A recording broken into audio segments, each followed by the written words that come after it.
Good morning, everyone. Happy New Year. I'd like to call the first meeting of our regular County Council meeting of 2026. Call it to order at 9:30 this morning.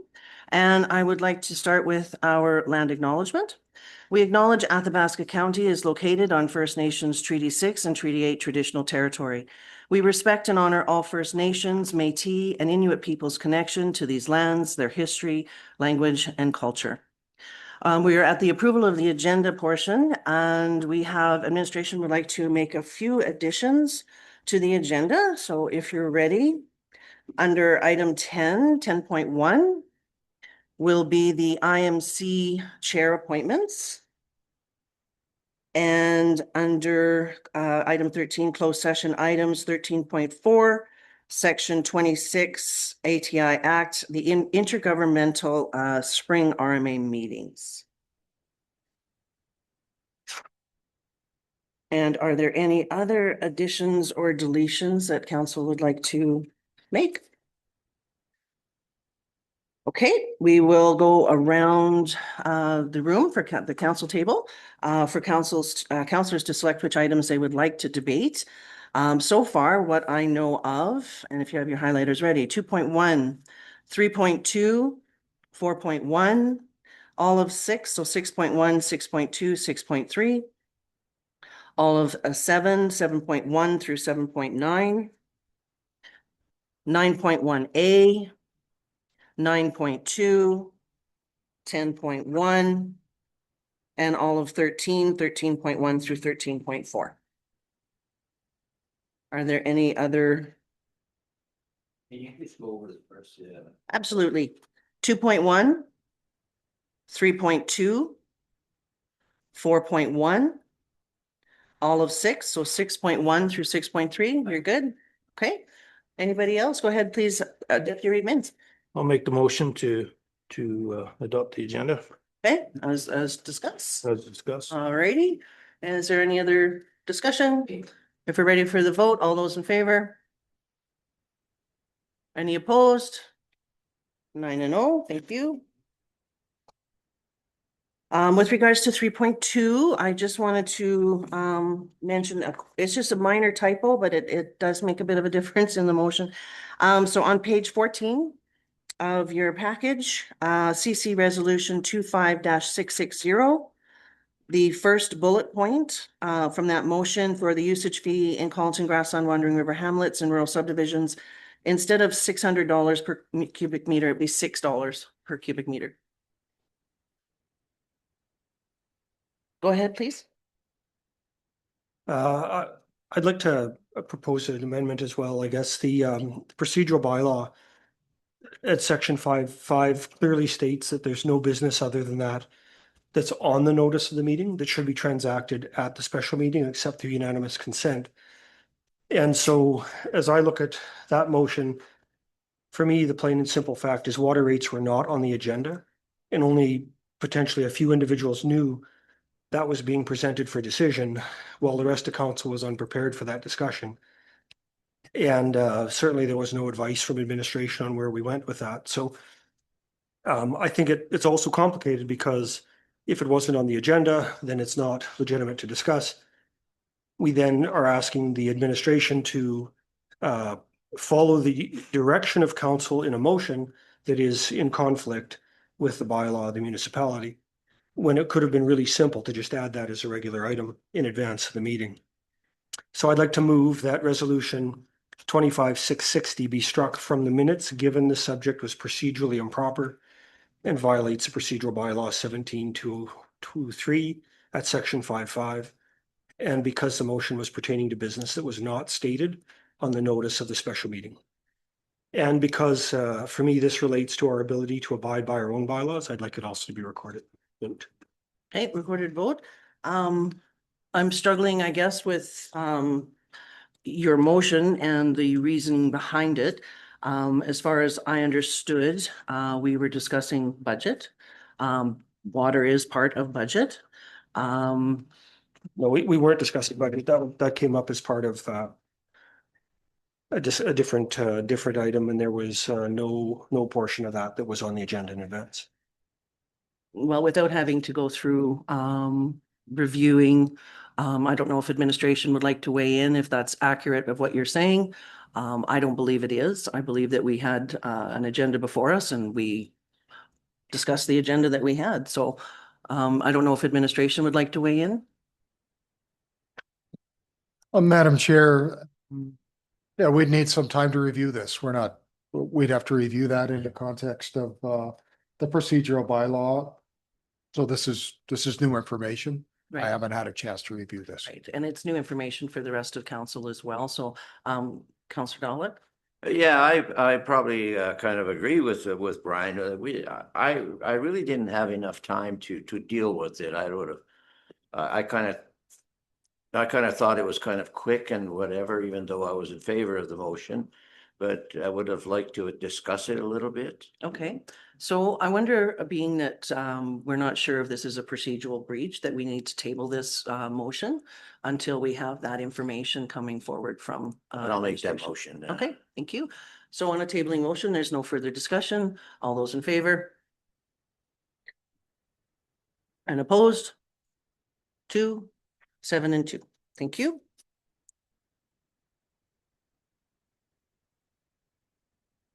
Just make a note here. All righty. So we would like to now begin with our public As a hearing. point of order, you don't have a motion. Oh, right. Thank you very much Oh, for the Sorry, no, I'm wrong. I withdraw for the that minutes. because you can't accept the minutes until you deal with your table motion. to the table. My error. There you go. All right. Now that we're back in business here, we will start with our public hearing, which is on 4.1. So good morning, everyone, and thank you for attending the public hearing regarding bylaw 032-2025 land use bylaw amendment for Lot 4, Block 1, Plan 03-26006 from Country Residential CR1 to Recreation Commercial C4 District. I'm Tracy Holland, Reeve of Athabasca County and Division 5 Councillor, and I will be the chair of the hearing. And on behalf of council, I would like to welcome you all here today. Before we begin, I would like to take a moment for introductions for the councillors who are all present. So beginning on my right. Good morning, Rob Mintz, Division 8, Baptiste Lake, Island Lake area. Apology. Ken Stasiak, Division 1, Rochester area. Cody Callahoo, Division 9, north of the river area. Brian Hall, I live in Division 4. Welcome. Morning, Natasha Kaptanic, Division 2, Collington, Minnook, and New Pine Creek. Kelly Chamzik, Division 7, Grassland, Atmore, Prosvita areas. Lucille Chizen, District 3, Silver Boyle, Elscott, Caslin area. Jack DeHollick, Division 6, as the Alpac Wandering River area. Thank you very much. And I, of course, have introduced myself. The secretary of the public hearing is Bob Beck, who is the CAO for Athabasca County. And also joining us from administration is our recording secretary, Leah Blair, our communications manager, Jordan Schenkelberg, our director of community and protective services, Krista Wilkinson, and our planning and development manager, Diane Cloutier. And I see we have some members here. Do we have anybody on Zoom? Okay, so we have some persons who have joined the meeting here today. If you would like to be heard, please give your name now. Anybody would like to speak from the audience?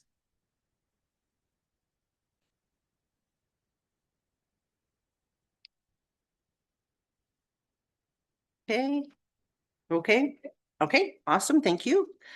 So the public hearing for bylaw 032-2025 is now open.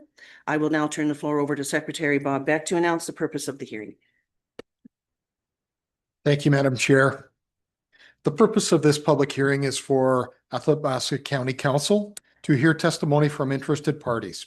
It is not meant to be a debate between presenters, and all comments must be directed to council through the chair. Only one person may speak at a time, and each person wishing to provide input to council will have the opportunity to do so.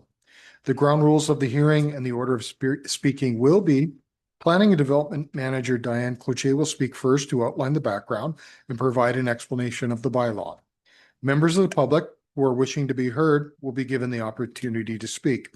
Ms. Cloutier will be given the opportunity to present closing remarks or address any of the issues presented.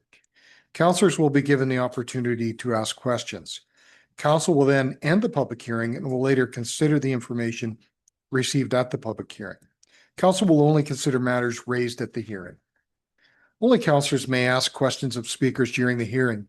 If any persons want to ask questions of a speaker, they must ask the chair to ask the question on their behalf during their presentation, and the chair will only ask the question if the chair wishes to have an answer in order to undertake its consideration.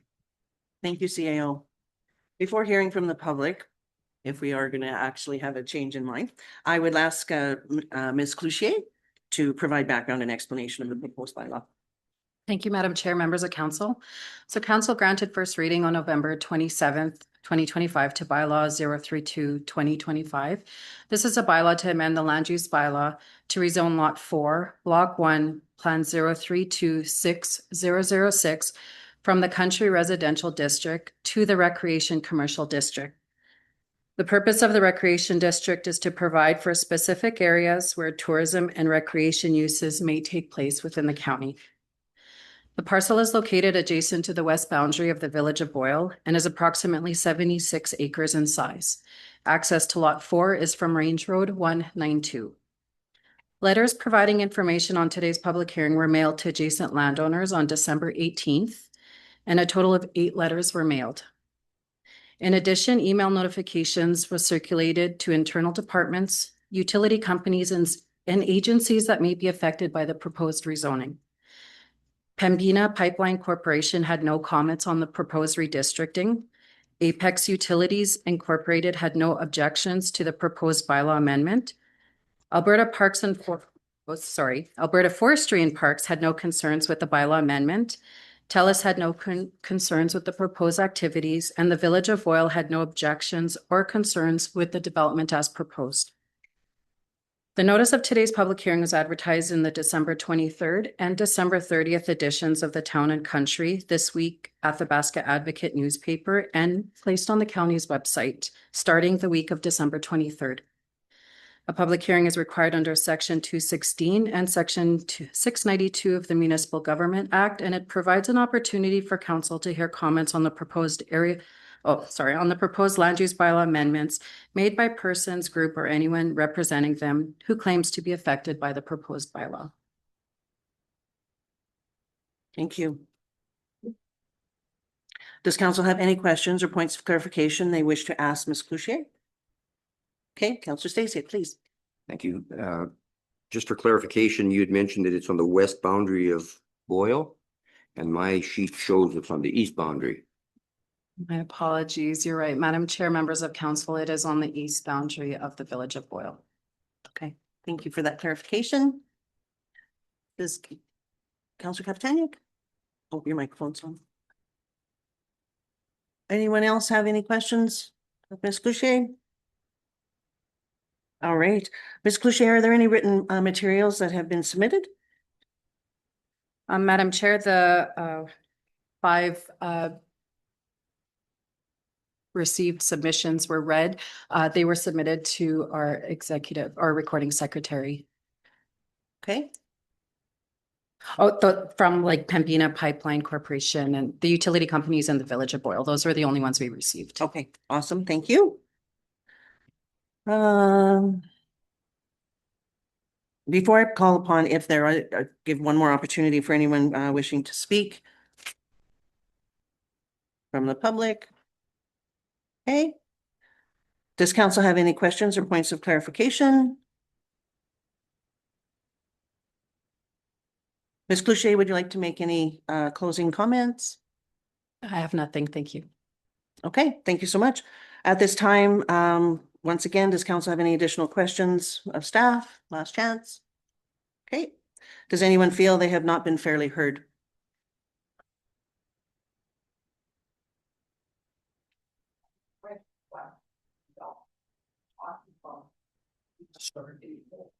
Name. Yep.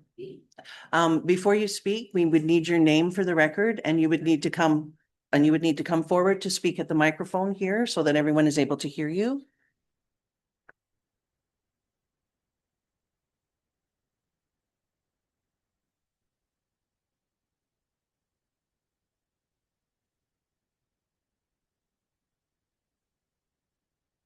And if you just, turn that button there, on the bottom. Yeah. There we go. Thank Thanks. you so much. I would just like some clarification on what exactly is going to be the development. Are we going to get some update on that? Well, that would be, I would think, a question that we would have to give to Ms. Cloutier with regards to the development.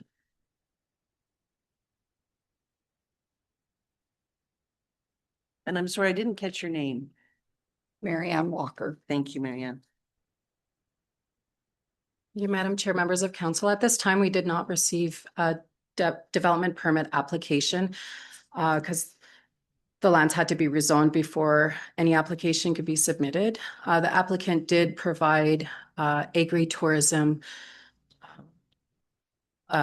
proposal, which would be a permitted use. So if the lands are rezoned, when a development permit is applied for as a permitted use in that zoning district, it would not have any further notification unless there's a variance to the bylaw regulations. Okay, thank you very much. Counselor Stasia? A question about, is there any existing development in that vicinity presently? My understanding from the applicant is the land is vacant. This particular parcel or the surrounding area? Like it's been zoned previously for certain development there.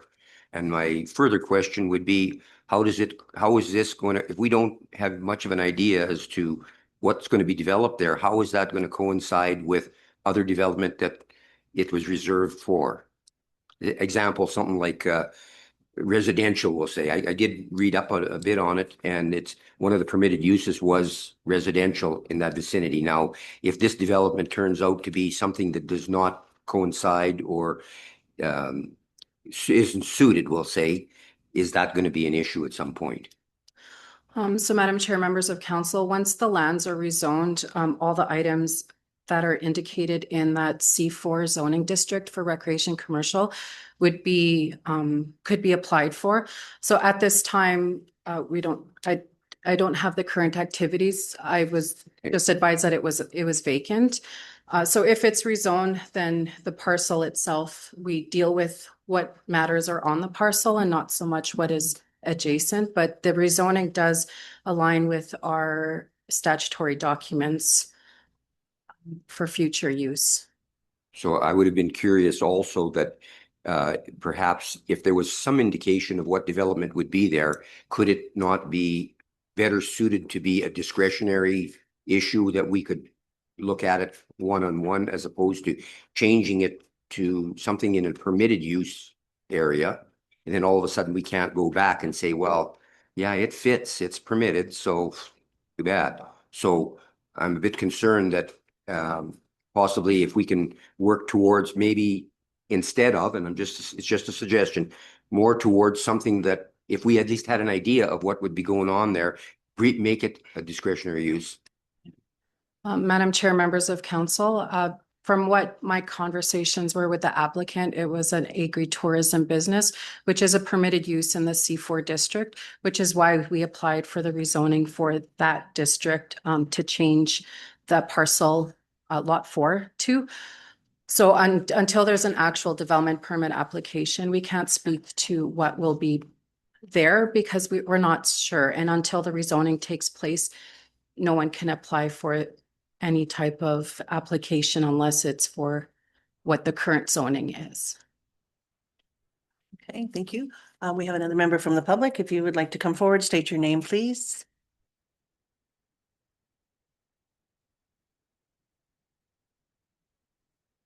Sorry, Good morning. I can't hear you. I think we just have to be careful to remember the debate on this issue is item 7.1. Yep. This is questions and answers. Please state your name and go ahead. Good morning. My name is Belinda Bertha. We were at the applicants for the rezoning, so I could maybe shed some light on the questions that you have on what is planned for that area. Okay. So all we are looking to do is put up a couple of cabins for rental. which is part of the rezoning, and have a little store where we can market our produce that we produce on the land. So fruits, vegetables, and maybe some meat in the future with some livestock that we're planning to have. That's the extent of the development that we're looking for. And as it's currently zoned, we aren't able to do any of that. So it's ourselves, my husband and I, his parents and my parents that are looking to move to the land and work the land basically, and then just have a couple of cabin rentals that can supplement the old folks' pensions and so forth. Okay, thank you very much. So I think I'm pretty sure now everyone feels they've been fairly heard. Okay. Just wanted to make sure. Okay, so if no additional questions of the speakers, does anybody have any additional questions of the speakers? Okay, if we don't have any more, there will be no, pardon me? If there will be no further testimony, I will close the public hearing. I further advise council cannot receive any further information on this matter. Thank you for attending the public hearing, and I declare the public hearing closed at 9:51. If we may also take a small recess for 5 minutes to allow the our guests to depart, that would be great. Thank you.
Awesome, thank you.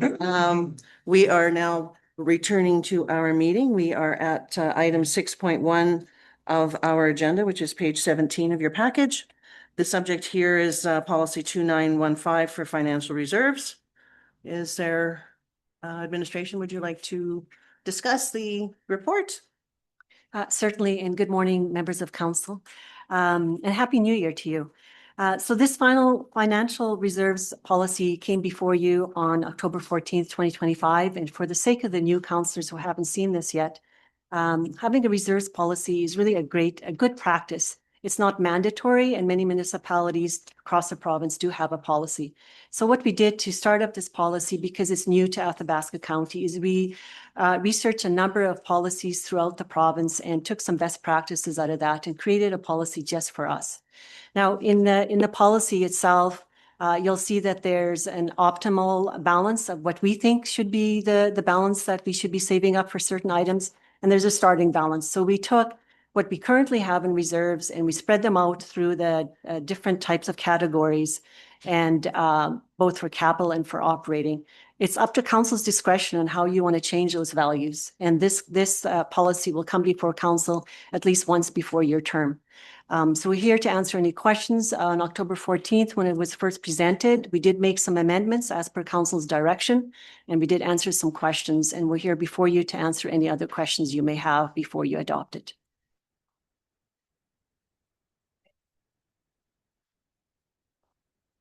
Sorry, thank you, Director Hambley. Appreciate that. Thank you, Councillor Chisholm.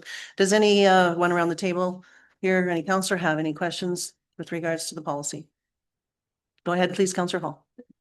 So there's a comment on page 17 to about the reclamation optimal value. And I know we talked about it and admin has explained, why they didn't adjust it up. I still would advocate that council has already decided that our target on that was $7.8 million. And so I'm wondering if that couldn't be reset to that number. It's a goal for savings. There's not a timeline on it that we have to increase taxes to get it done by next week. It's a long-term goal, but we have already made that decision. And so I would be reluctant to go back and reduce that number, because what I think we could all, easily agree on is that reclamation costs are not going to go down in the future. So if we are projecting today the value of doing this is $7.8 million, by the time we actually do it, I'm sure it will be somewhat higher than that. So on that one, I would propose that the optimal balance still align itself with the decision council made. Thank you for that. I also read in the report here that administration reached out. The auditor added that this value is reflected in the 2024 consolidated financial statements and does not necessarily need to be recorded as an optimal reserve amount. And that's the reason for why it was not changed. So I know our auditor does a very good job. So I tend to say that, I think we're okay there and using his advice. But in fairness, no amount needs to be recorded. Like, we don't have to do anything. We've made a choice to save that money. And unless we want to undo that choice, we're not required to save anything for anything ever. We do it because it's good governance, it's good management, and the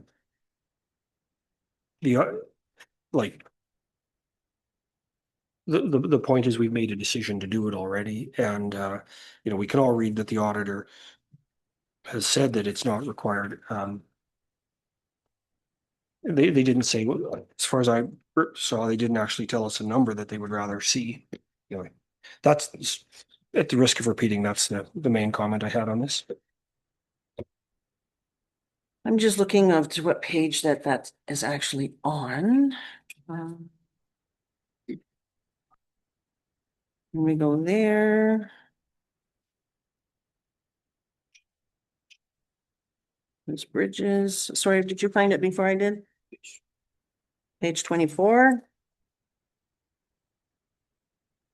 Okay, so this one is for established to fund any decommissioning costs of county-owned or affiliated assets.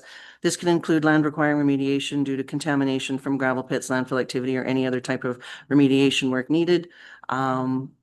we currently have a reserve of 3,827,000.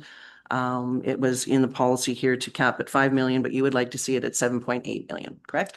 Well, that was our original decision, and that decision at 7.8 didn't include a single penny for landfill reclamation. That was entirely related to gravel pit reserves. And as you know, some will recall, we've been budgeting, I want to say $450,000 a year toward that, so that we kind of had set up some seed money into the fund, and we had a theoretical plan to fill that basket up over a 15-year time window. So it was, you know, slow and steady to make sure we're not passing down these dirty obligations to future generations. And, you know, reading that little box on 24 and understanding that it includes also landfills is a very good reason to push that number a little bit higher. And there's no harm in targeting higher savings.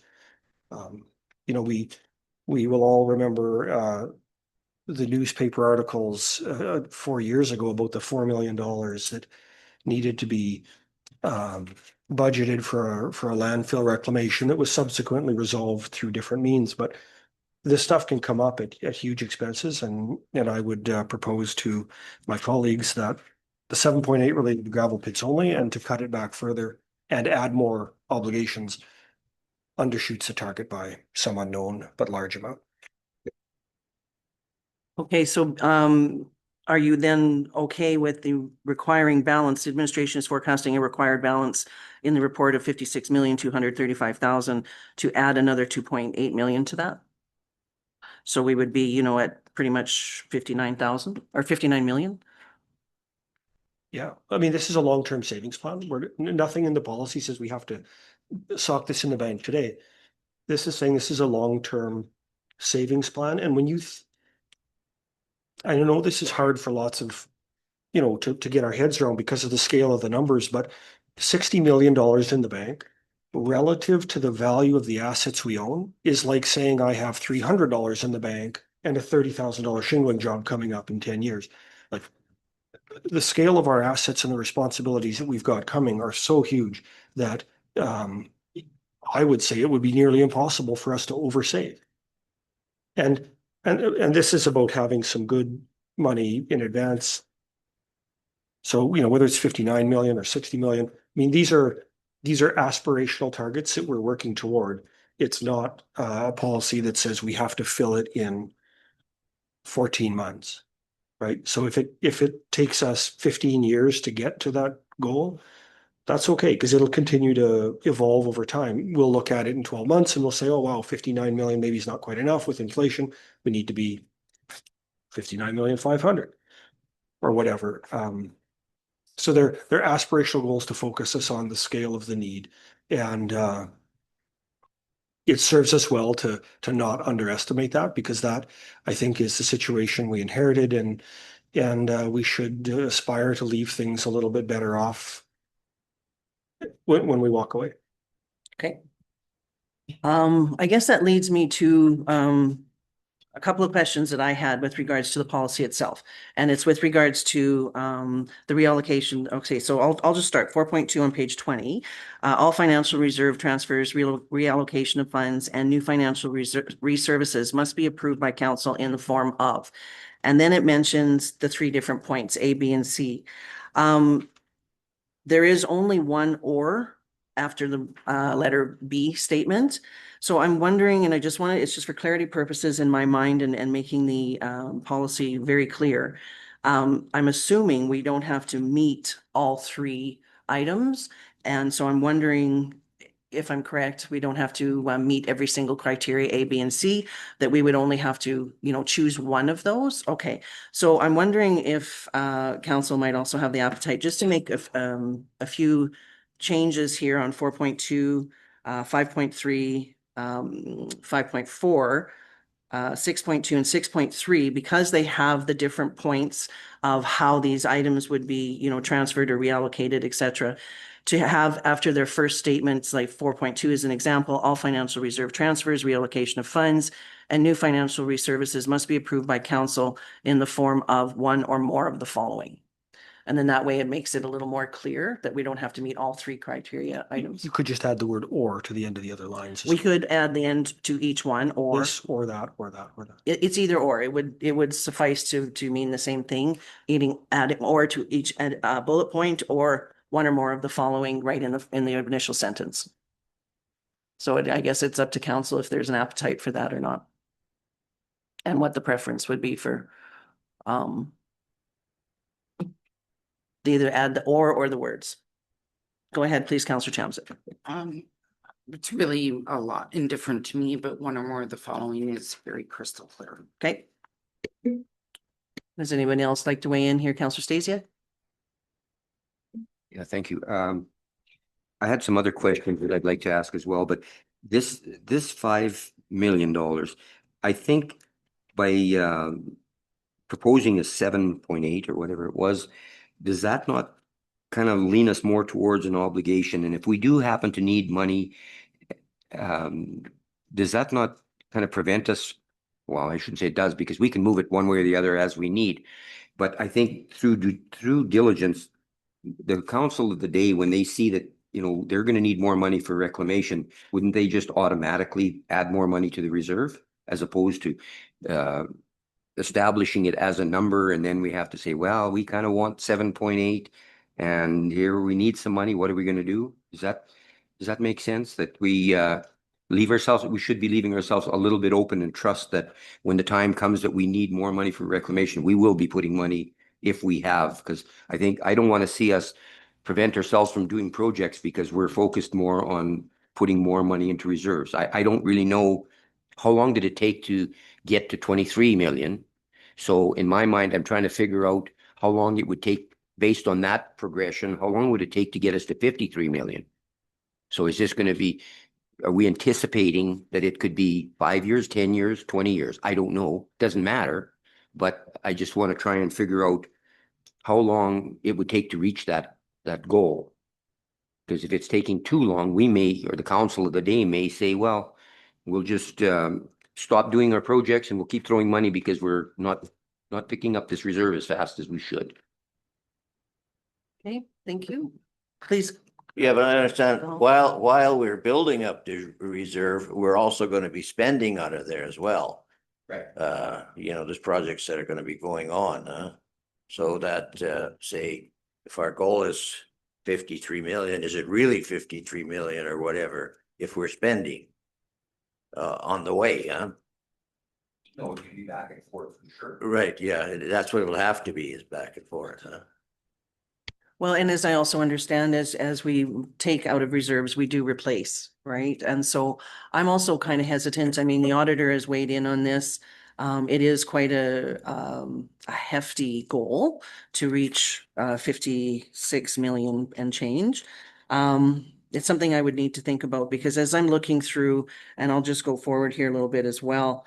For example, when we look at page, what is it, 28, it showed us what our reserve amounts were that we currently have. So when I was looking at of course, it always catches my eye is the water and equipment and lines. And we currently have 1.92 million in that particular reserve fund. And I know we worked extremely hard at that because if we remember in I believe it was 23 and 24, we had surplus in our water due to user pay system that we had very high water rates. And so we ended up with surplus in those particular accounts for those 2 years. So because of that, we transferred nearly, I think it was right around somewhere around 275,000, 290,000, something like that over the 2 years that boosted this reserve account. But when you go and look at our chart here for the policy, it now says that the starting balance for water and equipment lines on page 25 is $1 million.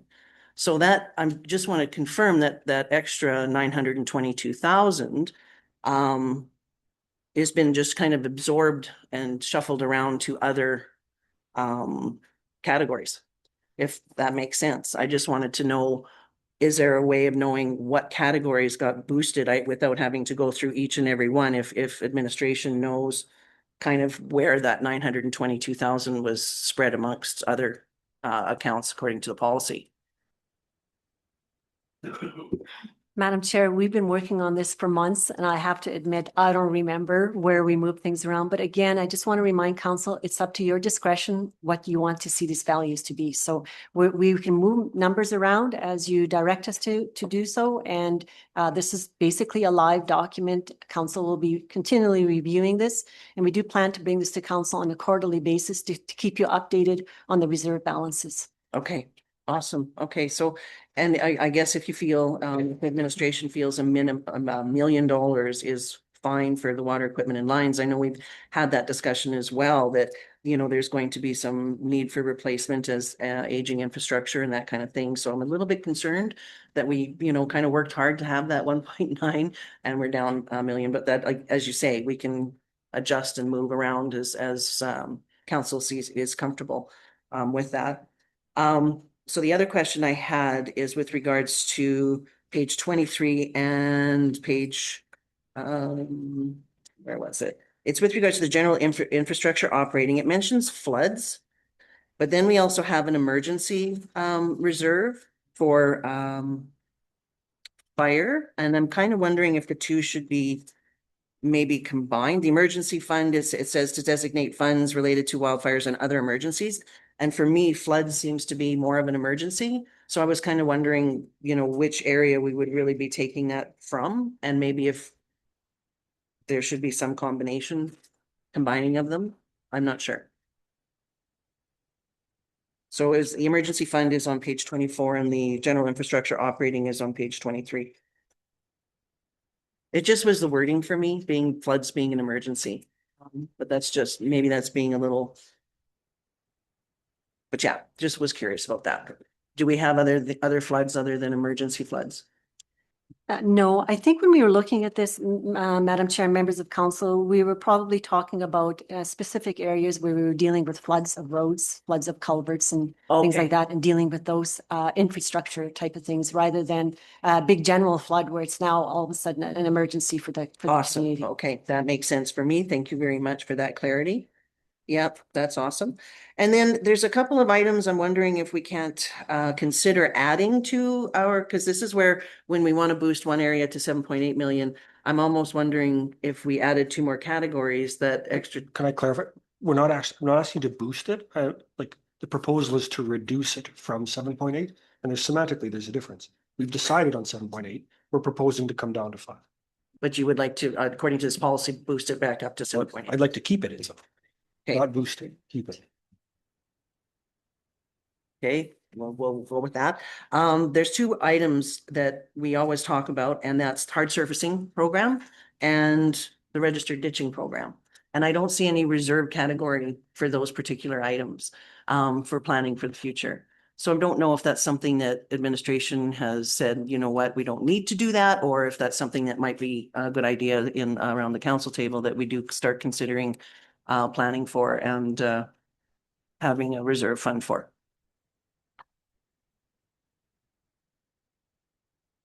Again, Madam Chair, members of council, it's up to your discretion if you want that added on there so that you can strategically every year, if there's a surplus, you can strategically divvy up the numbers and the values throughout. So if you prefer to have hard surfacing, we can certainly put that in there. And I'm sorry, I missed the second. The other one was the registered ditch program.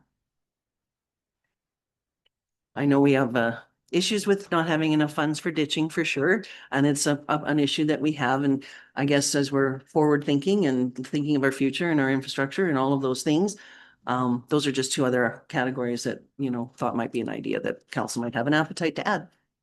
Councilor DeHolliday. Yeah, just a question here.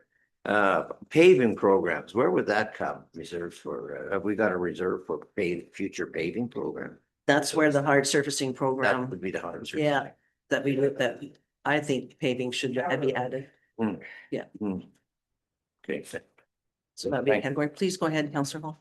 On that subject though, I guess I wonder if that really is the appropriate place in a reserve. Rather, it's more of an annual capital item and an annual operating item. So it's not generally something we're gonna set out and say, we're gonna save all the money and then pave the whole county. We're gonna, on an annual basis, say, we have an annual target to spend, you know, X dollars doing hard surfacing. And if we have projects that we go, where once we've eventually agreed on what the list looks like, if there's a big project, we may then choose in the budget to say, boy, the project is so big, we're gonna save, we're not gonna do anything this year, we're gonna defer it all to next year and do the big project. Like, my point is, I think it's more of an annual operating spend than a long-term savings.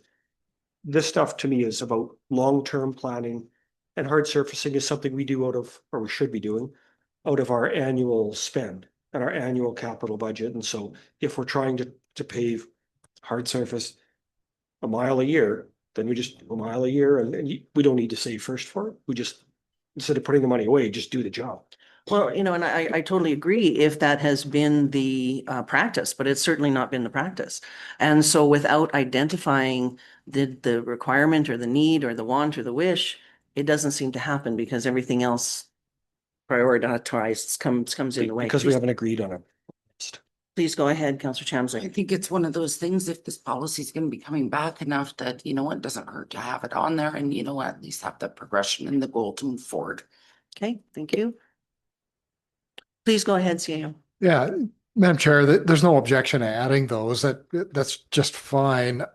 My gut tells me we'll be dealing with both those issues in the first year. It seems to be a topic that council wants to talk about hard surfacing, and we'll get to it. Remember, you can amend this schedule whenever you want. So we've got plans to bring back both those issues, the hard surfacing issue, and also we talked yesterday about the drainage ditch level of service issue. Pardon me. And so the council establishes a level of service for both those issues. Remember, this is a live document. You can change it at any time. Okay. They're good thoughts and they probably should make their way in there. You can add it at any time. We don't have any extra funds to put in there today, so you could establish it today and there's no harm, or you can add it later. Okay. After we have a good discussion about, are we going to do a 5-year hard surfacing plan, or are we going to do a review the level of service for the drainage ditches? We know we need it. We've identified it as a need, so you could add it anytime. Awesome. Okay, cool. Thank you. Councillor Hall.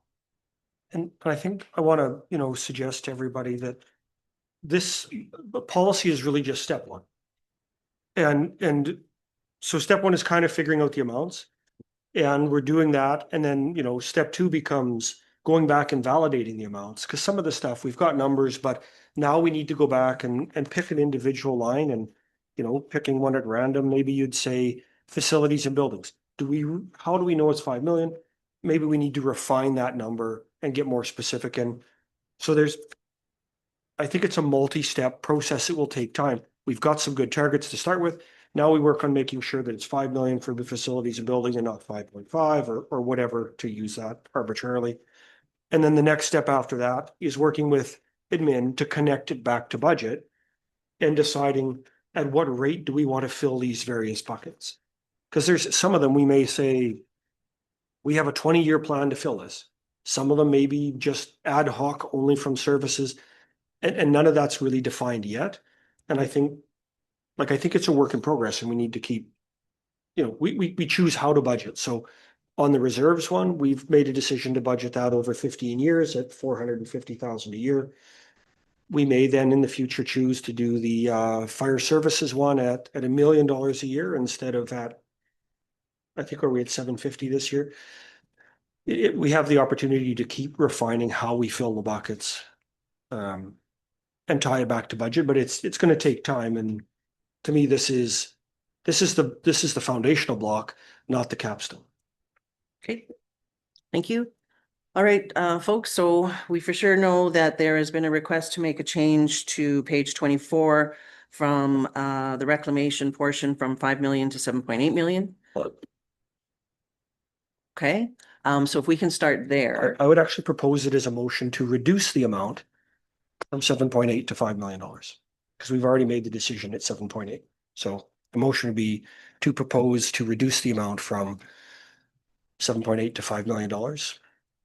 Propose to reduce. Which we know my feelings on. the reclamation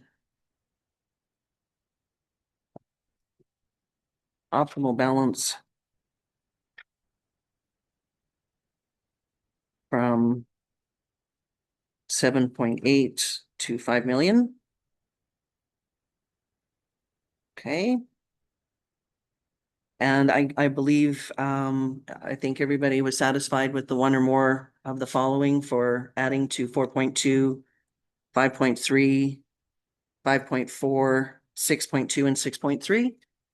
Does that seem everybody's nodding? Okay, so if there's, I'm just trying to figure out the best way to handle this. I guess we'll do it in two separate motions, and unless there's any further discussion with council. Okay, so the recommendation originally on our report is that council adopt policy 2915 financial reserves as presented. I would propose that we start with the first motion from Councillor Hall to reduce the reclamation optimal balance from 7.8 million to 5 million. We start there. And then the second motion would be to adopt policy 2915 financial reserves as discussed, if that works out for everyone, so that we don't have to necessarily bring this back to council again until we make any further changes. Is everybody satisfied with that? All right, so let's go for that one. Councillor Hall would like to propose to reduce the reclamation optimal balance from 7.8 million to 5 million. If you're ready for the vote, all those in favor? 1, 2, 3, 4, and opposed? 1, 2, 3, 4. Opposed? 5. Okay. Oh, you were in favor? So it's 5-4. Okay, so we will pass that one at 5-4. All right, and the next one is the council adopt policy 2915, financial reserves as discussed. If you're ready for the vote, all those in favor? I guess I did. Sorry. All those in favor, 1, 2, 3, 4, 5, 6, 7, and opposed? 2. That motion passes. And we can move to the next item. Alrighty, so the next item is the notice of motion, the Collinton Local Improvement Tax, page 29 of your agenda. Now, this one is mentioning that council reconsider resolutions 25659 and 25660 made at the December 16, 2025 special county council meeting. Being that we have a tabled item from the minutes regarding CC 25660, I'm wondering if we need to table this particular item, being that we are dealing with that particular motion as a reconsideration. Just asking for the advice, yeah. If you opened it up for, supposing the motion for reconsideration passed, then it kind of negates, like it automatically cancels the other one. And then it brings it back for the the discussion. So I think on procedure, the decision belongs to the chair, but I don't think it would be a big problem to look at it, given the if the reconsideration were to pass, you would open it up for discussion. That automatically kills the other one and allows the discussion that is being requested. But I think procedurally, the decision is yours. I think I'm going to ask for advice from CAO, being that the item was tabled due to the minutes. Wondering if this CC 25660 is possibly outside of the bylaw. I'm kind of having a bit of a rough time going through and discussing it again as another reconsideration. It's confusing to me. So I'm just wondering what your advice would be. Again, I wasn't prepared for the discussion before about the concern about the minutes. So I didn't put a whole lot of thought into how that would affect this. Right. So the motion, the tabling motion that you discussed earlier was specific to amending the minutes, if I'm not correct, or if I am correct. Yeah.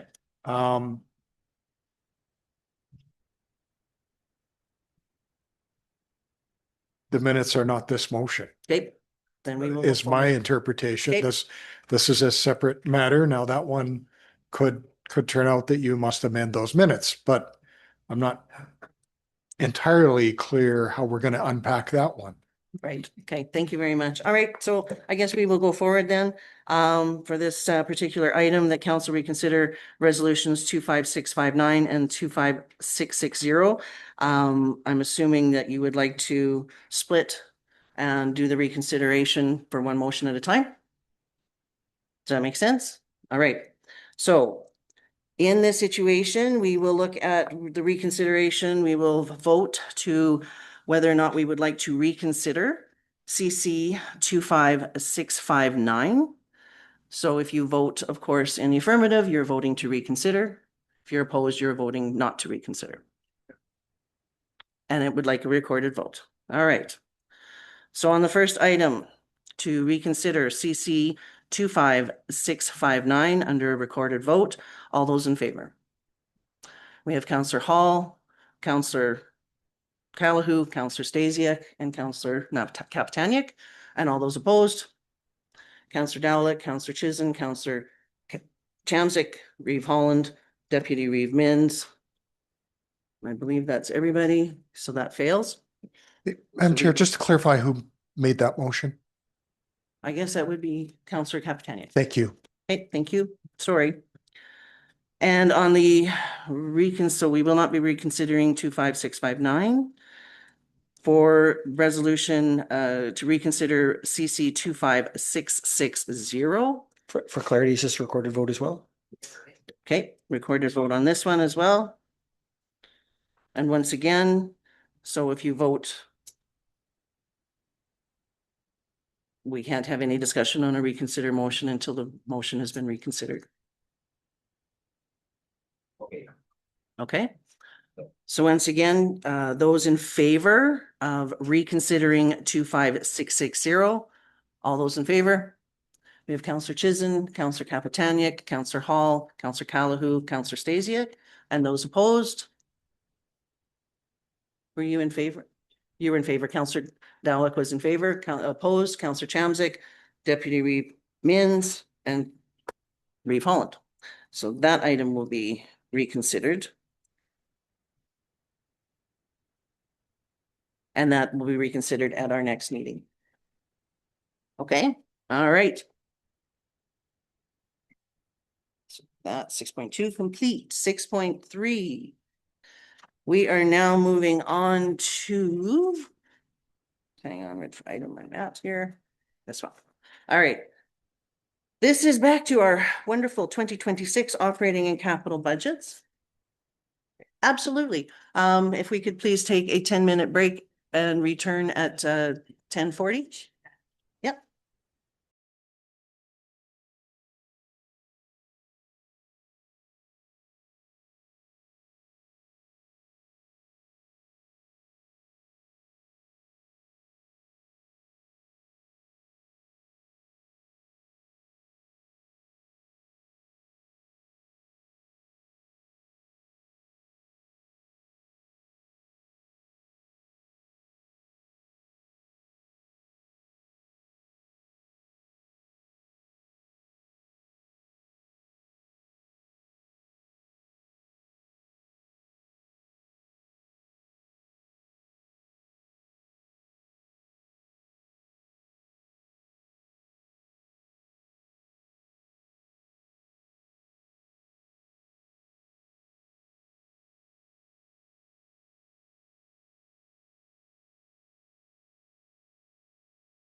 All right, everybody, welcome back. We'll reconvene our meeting. And we are at item 6.3, page 31 of your agenda package, the 2026 operating and capital budgets. This is, came back from December 16th meeting, December 16th, yeah. And the changes that council had asked for were implemented in the budget. So I'm really not sure how council would like to go through this particular item. Being we've gone through every single department prior to, is how would council like to handle today's budget? Council Chamzek. I'm not sure how to answer that, but I do have a question. I cannot seem to find where registered drainage ditches are in the budget. Okay. If we can forward, we'll start off there. If Director Morton, there we go. Hello. Good morning. Good morning. Council, Mr. Chairman. It's in the Ag Services budget and it's 50,000 or 55,000 is all it is. Okay. So our ag services budget is on page of your budget, page 11 of the budget, which is page 44 of your package. And it's, oh, be under page 45. Do we know what the GL code is for that? It's 2516, sorry, and it's on page 46 of your agenda. 2516 under program supplies. Sorry, it's called registered. What's the header on it? Where is it? Yeah. 51,500. 51,500. On farm water management, Okay, so what's the code? 2516. 2516. Why am I not seeing it? Oh, here we go. Registered, there we go. On farm water management. Thank you. Perfect. Okay, so that's one question answered. I have a quick question as well, and it's with regards to, I don't remember talking about COLA. Did we do a COLA increase for administration? It's built into the salary and it's 2%. It's 2%, okay, and that does not include council. Yes. Oh, it does include council. Oh, well, there you go, includes council. That, I didn't think we had done that, okay. Sorry, go ahead, please, Councilor Captain. There's a bylaw that would be like years ago. Okay. Totally slipped my mind. Awesome, okay. Does anybody have any further conversation that they would like to make? Do you want to go through each item separately, each department separately, or does anybody have any questions? Councilor Hall. I have a couple of questions on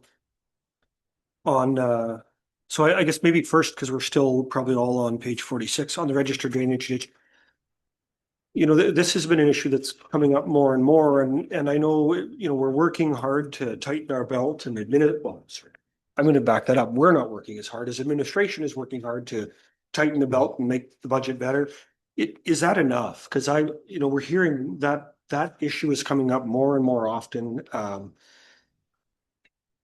So I think while we're on this page, the first question is this adequate? And is there something we should sacrifice instead? Madam Chair, I would answer your question with a question. Is it enough for what? We don't have a level of service. We talked about this yesterday. We intend to bring that ahead as a discussion item to council. What level of service are you trying to hit? And then we'll tell you what we need. We don't know. Right now, the level of service is being driven by complaints. Yeah. And so council has to make an educated decision. Here's where we're trying to hit. And then we'll bring ahead a schedule and show you what it might cost. And then right now it's just complaint driven and we don't have any policy or anything whatsoever. Do we not have any legal requirements though, like with these things that we do, and we will advise council of that. It's pretty nebulous in some cases. Some of it's left up to us. So we will, that's why we proposed no change to it, because we've got it as a priority item for council to discuss this year. So it's enough. I had, Before we move forward, Counselor Hall, just so that folks know, I don't think we're passing the budget in its full entirety today. It's still considered an interim budget after today, once we have this conversation, if I'm not mistaken. Yeah, Madam Chair, this final budget will be brought to you in late March, April. Once we have the full assessment, equalized assessment, and the requisitions from the other boards. So we don't have that. So generally it's done in two parts for those new councils, new councilors, an interim budget before the end, December 31st. We adopt an interim budget, then you continue working on it as you get closer to final budget. And that happens in April, May. Fantastic. And so again, I commend you for looking into these other items, and I really appreciate it. And I look forward to those further discussions because we can always make those changes in the budget coming up. Okay, so everybody was on the same page, Councillor Hall. so 3 questions related to page 103. Line 1410, which is the revenue line under fees collected from campground and day use. I felt like that should have been maybe higher because we're proposing to increase the fees. So I'm wondering if that line should be increased to reflect the higher seasonal rates. Have they been accounted for?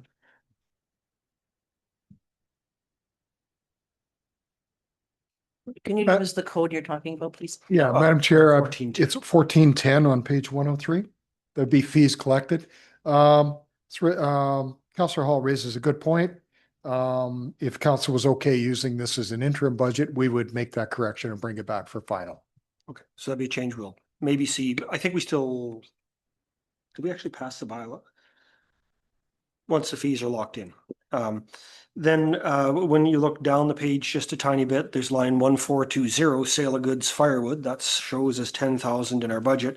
Further down the page at 2510, we are buying firewood for 15,500. So I guess I'm curious why we're selling it at 2/3 of what it costs us. And if that's just like if we buy more than we sell and I don't know. Do we stockpile? I'm wondering if we But stockpile. then there's an accrual adjustment. So So, go ahead, please. Is there any campgrounds that we supply free firewood to? That I can't answer. No, we do not. No. No. Not that I'm aware of. So do we stockpile? We do have some extra that's there, Madam Chair. You know what, I can't answer. I'm gonna have to get back to you on that one. I know there was some discussion over the cost going up. And I think, we didn't bring the firewood one forward. We just thought that we could make it work this year, but we need a new contract with the supplier. I think it had expired at the end of December, so we were unsure of what the new contract rate would be. Okay, thank you. So that could be something that we discuss. And I recognize these are, very minor dollars in terms of the whole budget, but as, you go through and say, what I tend to find is that lots of little trickles add up to a big stream eventually. And so, we shouldn't do business for, maybe we should lose money on that. I don't know. Well, I really don't think we should deal with this until the new contract comes up. If you tender it out, it might be less anyway. So we haven't got an exact figure on it. So let's just leave it maybe for now.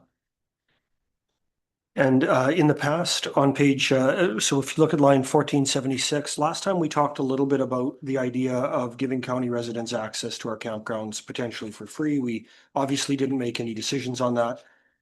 And at the time, I hadn't even noticed the clarity that's provided by line 1476, which shows the total season pass revenue of $6,500, which works out to about 110 passes budgeted for sale. Of course, not all of those will go to county residents. So given the small amount of dollars, I guess I'm wondering if we should consider lowering the amount from a budget standpoint, lowering that amount, and then talking about later whether we want to implement a program that would would give passes to county parks out to county residents. And budget and the program are separate. So if you budget for less and implement the program, it's based, it's baked into your budget. If you budget for less and don't implement the program, the only impact is you generate more revenue than you budgeted and there's no harm. But if you plan on the money coming in and then you take it away, then no. And again, it's a small amount for, $5,000. We'll find out somewhere, but I wanted to float that idea because I know we talked about it and now seeing the amount, when I saw it was so small, I thought we should just give them away. I think we decided, if I'm not mistaken, and if I'm not mistaken, it's coming up in our fee schedule bylaws that it would be $30 a pass. And we kind of went past giving them out for free this year. So I guess I'm a bit confused, but I guess we'll figure that out once we've passed if the fee bylaws pass, then we can come back to have that conversation. But at this time, I think it's best to leave it where it is. But that's just me personally. I don't know. Anybody else? Councillor Stacey? Can I get some clarification on page 32? There were changes prior to December 16th meeting. The third item down talks about including removal of assistant ag field position. Then when you flip the page over on the bottom line, it says ag services net increase of 26.8 due to the addition of assistant fieldman, partially offset by herbicide and gross recovery reductions. Can I get some clarity? Did we eliminate it and then put it back, or what happened? Okay, right. And now I guess, and I don't know if it's even appropriate at this point to talk about the capital. I noticed. Can we work with page 32 in the Fieldman first? Yeah, oh yeah, okay. Just so we can kind of understand what's happening. Yeah, Madam Chair, we were nodding to Councillor Stasiak and the rest of you might not have seen. We agreed, yes. Prior to December 16th, it was removed based on the feedback. December 16th, we added it back in. So this budget includes the assistant ag field person. And then their adjustments were made in other areas to be able to make Correct. that. We adjusted a whole bunch of areas, a lot of areas to make those things happen. Awesome. Thank you. Okay, so we're all, please go ahead. Okay, now, and the other one that you talk about, the savings of 10 million, is that appropriate or is that in camera? What page you on? I was on page, I wrote it down here, yeah, on page 32. You talked about the shop project and I just had a question about that. It was my understanding that there was 15 million budgeted for a new shop at one point. And I question whether or not we actually saved 10 million or 15 million because we're borrowing the money. So how does that work? Well, Madam Chair, we're still later on in the agenda for the new shop purchase. We're still proposing to borrow. So correct. The 15 million was going to be borrowing. Oh, okay. And the new purchase is still going to be borrowing. Oh, okay. We just don't have that much on hand in either. No, I just thought that previous council might have actually budgeted it for it.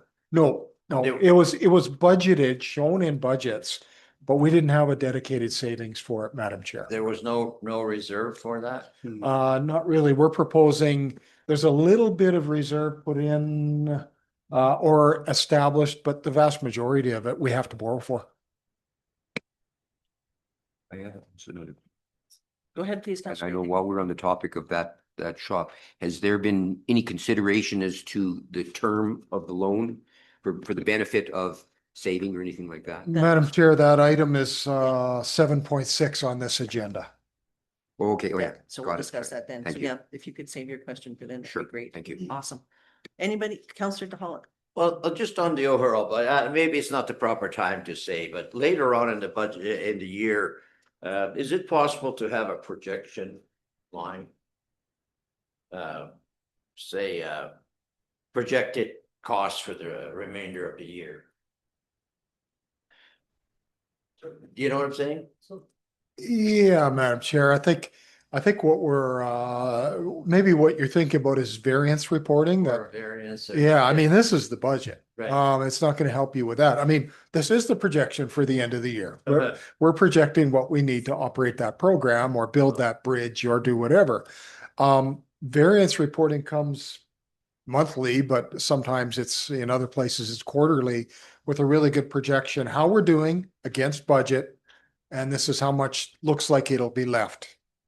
And we're getting better at it because we're pulling some codes apart and finding what this place has historically in the last 5 years, maybe before then. We had a hard time finding actual costs, but we're cleaning up a bunch of codes. Now we're getting, our actuals are closer. So it's getting better. So I think that's variance reporting is maybe what you're asking That's for. exactly what I'm looking for, Yeah. Bob. Thank you. Awesome, thank you. Go ahead, please, Councillor Hall. I guess I had two other questions on page 31. There's this operating under common services, there's a net reduction, and it includes gravel management and exploration. So I guess I'm wondering if there's a reduction in spending, how that impacts our gravel exploration and our ability to have our own supplies of gravel. Like, are we not going to be prospecting this year? Through the chair to answer Councillor Hall's question, we absolutely removed, we had originally proposed some fairly significant exploration work to be completed and to have a consultant come in and basically do an assessment of the entire county of where potential resources might be. That was in the original proposal. When we got to, the December 16th, and we from an administrative perspective, we had to try and bring budgets down, that was removed. So yeah, it will have some effect on how quickly we can move forward with long-term strategy associated with gravel sourcing. We still think it's a priority and it will have to be put into a budget hopefully next year, but at this point it had been removed for this year. Thank you. I'm not sure. I mean, do you know off the top of your head, because this line has about three different things on it, what was the impact of the gravel exploration? Like, it's 253,000 in reduction, but the gravel piece, was that, how many dollars was that? Because I worry that, like, that's such a critical part of everything we do.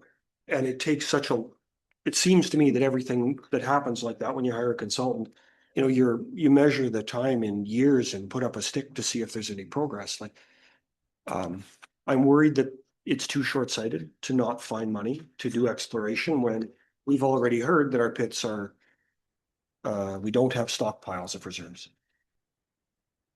I don't know if we know the number. Madam Chair, we can find that number. You're absolutely correct. We were given direction to find savings. Yeah. We found savings. And I think that for me, one of the things is it's, asking admin to find savings, and then it's up to council to decide whether those savings are palatable or not. And we then have to choose whether we think that's the pill we want to swallow, or whether we want to try to sacrifice something else or hold our nose and do something different. Hang on, Counselor. Just want to say that particular number is 130. Okay, so we need to, if council is of the mind to not hold back on gravel exploration, we'd have to figure out $130,000. Correct. Okay, Counselor DeHault. Well, Sorry. First of all, I don't know if the gravel tenders are out or whatever to buy gravel. Do we know the costs? Okay, but the actual costs, if we took away the reclamation and everything else, what do we know exactly what it's going to cost us comparing to doing our own? Through the chair, yes, we did tender for 2025. We put out the tender. It has been awarded and they'll start hauling in the next week or two. And we do have known cost, but that money is being funded through reserve. So it's not, it'll be funded from reserve and repaid as we bill the gravel out to projects. I'll get that. The in and out. But so comparable to our own in-house costs, yeah, we can give you a breakdown. I can't tell you what the number is today, because every pit is different depending on what our costs are to operate that pit and so on. So if that's something that you need right away, we would have to go through, and it would take us some time to do every pit because some of the pits haven't been operated for a while. But yeah, we know what our costs are associated with the tender, and we have a pretty good idea of what the average cost of operating our own pits are. And it's definitely cheaper to run our own. It is. Yeah. Okay. You don't have to do that right now, but sometimes I would really like to know. Yeah. Thank you. Awesome, thank you. So just getting back quickly to the gravel management and the exploration, you were saying it would be 130,000 was what was removed from the budget? That's what was budgeted to have the consultant come in and do an overall evaluation of potential areas for gravel. And then the next step would be exploration and stuff like that, right? Okay. We were going to start with a complete assessment of the entire county using provincial available information and start with that process. Say, okay, here's where the highest potential of gravel should be based off seismic and all well information, all that stuff. So that was the initial step. It wouldn't actually be testing and exploration in the first year. But that was the initial step that I had budgeted for. Okay, so if council is concerned, which as you mentioned, it is one of our top priorities, it is a concern for sure. There's always reserves as far as I'm concerned. That's what these things are for, or we add it back into our budget. So it's something, for sure. I don't know, Councillor Hall, where you would like to go with that. I don't know. I mean, I think there's still room to talk about how, are there other ideas that admin has for tightening their belts? Like I don't see any of this as absolutes. I see many of it as trade-offs. There's the either ors, and maybe we do this instead of something else, or are we, I think we already backed out the recreational master plan. I mean, I think so that's important, but is it more important than this? Is it, do we buy only half as many outhouses instead and do this? Or like, I don't know where admin would propose, but I feel like because of the glacial pace that this type of work will move at, it would be detrimental to defer it into the future. And we need to find the money either inside the budget or, and ultimately, I mean, if you don't cut something, it impacts the mill rate. And we all know I don't love that, but these are the trade-offs that we have to make. Mm-hmm. So, and to back up, talking about $130,000. Right. We need to find 10 things worth $10,000, or 13 things worth $10,000. Sorry to do my grade 5 math a little better. Maybe we can find that. Maybe we can, or like I mentioned, there's other options. That's why we have savings. Councillor Stacey? Just for clarification, we had talked at a prior meeting about some property that we had been giving deposits over the several back years. What has become of that? Has that not already been explored for reserves, for gravel reserves there? Or yes, Madam Chair, we're happy to provide you an update in closed session, as that's a land matter. But honestly, that's related to this. It's related to the 3-year gravel supply contract. Seriously, we could spend all day just on the gravel matter, and we still wouldn't be finished. For sure. We've got a lot of balls in the air at the same time. The long-term gravel strategy, we thought, okay, since we've got all these other balls in the air, maybe we could defer that one for a 1 year. That's as simple as it got. And so for me, then maybe what I would ask is, do you have the capacity to do it anyway? And is administration wanting to defer it to meet the need of reducing the budget? Or if you had your preference, would you choose to do it? Like, I guess, if you're saying this is one we really think we can defer versus this is one we are willing to sacrifice in order to meet this other target, if not.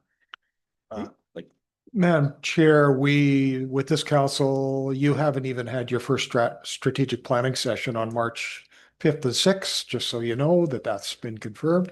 At which time council may invent 20 new projects for us. So, we're trying to include those projects that are of most importance today, that we know about or council has made a decision about, or things that we're currently doing. And council can establish extra priorities for us as we move forward. Fantastic. Well, maybe I'll help out a little bit and find you 99,200 right now. If you go to page 115 on your agenda package, page 82 of the budget, it's our water supply budget. And we just passed the policy for reserves and capped our water supply at $1 million. We're there. We have it sitting there. So is there necessary to put in 99,200 into reserves in 2026 for water line? As far as I'm concerned, there's 100 grand right there. Yeah. Councillor DeHolly? Yeah, thanks for that, Tracy. Yeah.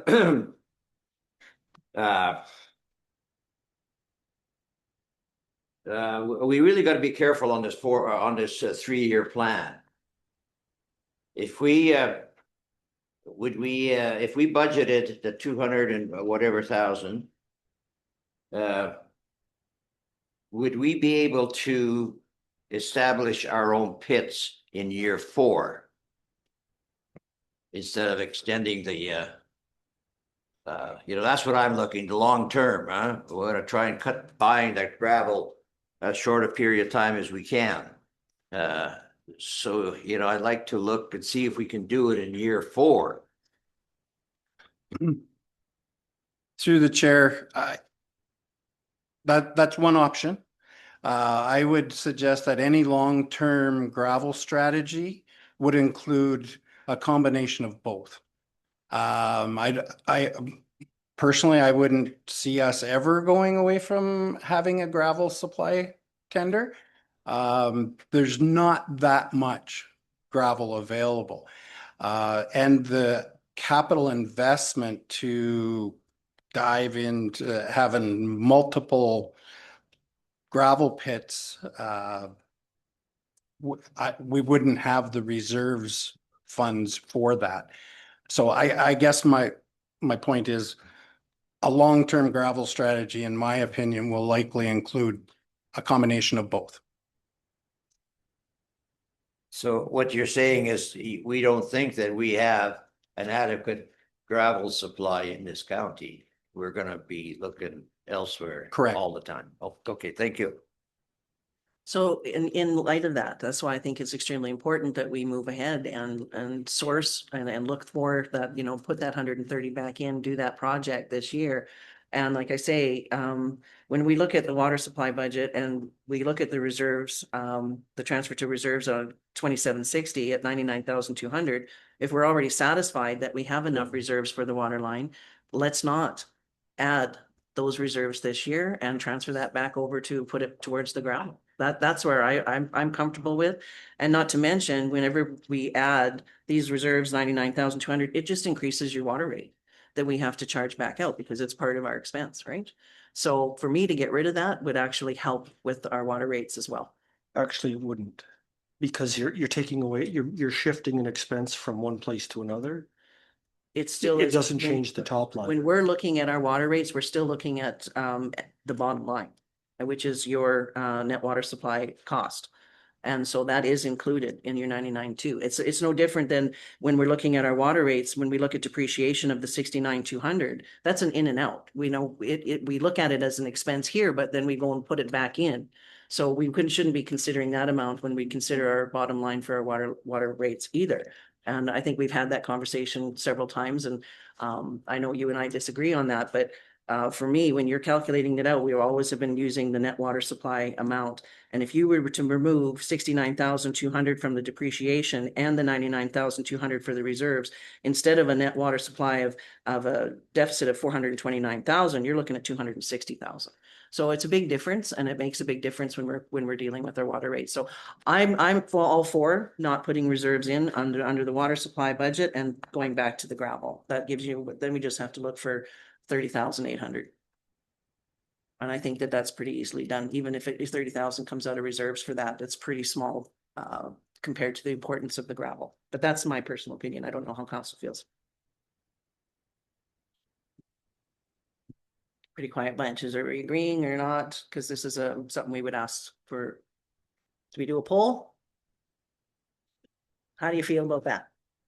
Well, I think we should go with gravel exploration. Okay. And pull it out of the reserves from the water for the 2026. Okay, from the 2026, okay? Would it be reasonable to hear admin's opinion? Sure, absolutely. We're just trying to get a poll if you even want to ask admin for it, if council is curious about that. So if you men would like to beforehand? If council wants to make changes and make that a priority project, then we will make it happen. Simple as that. Okay.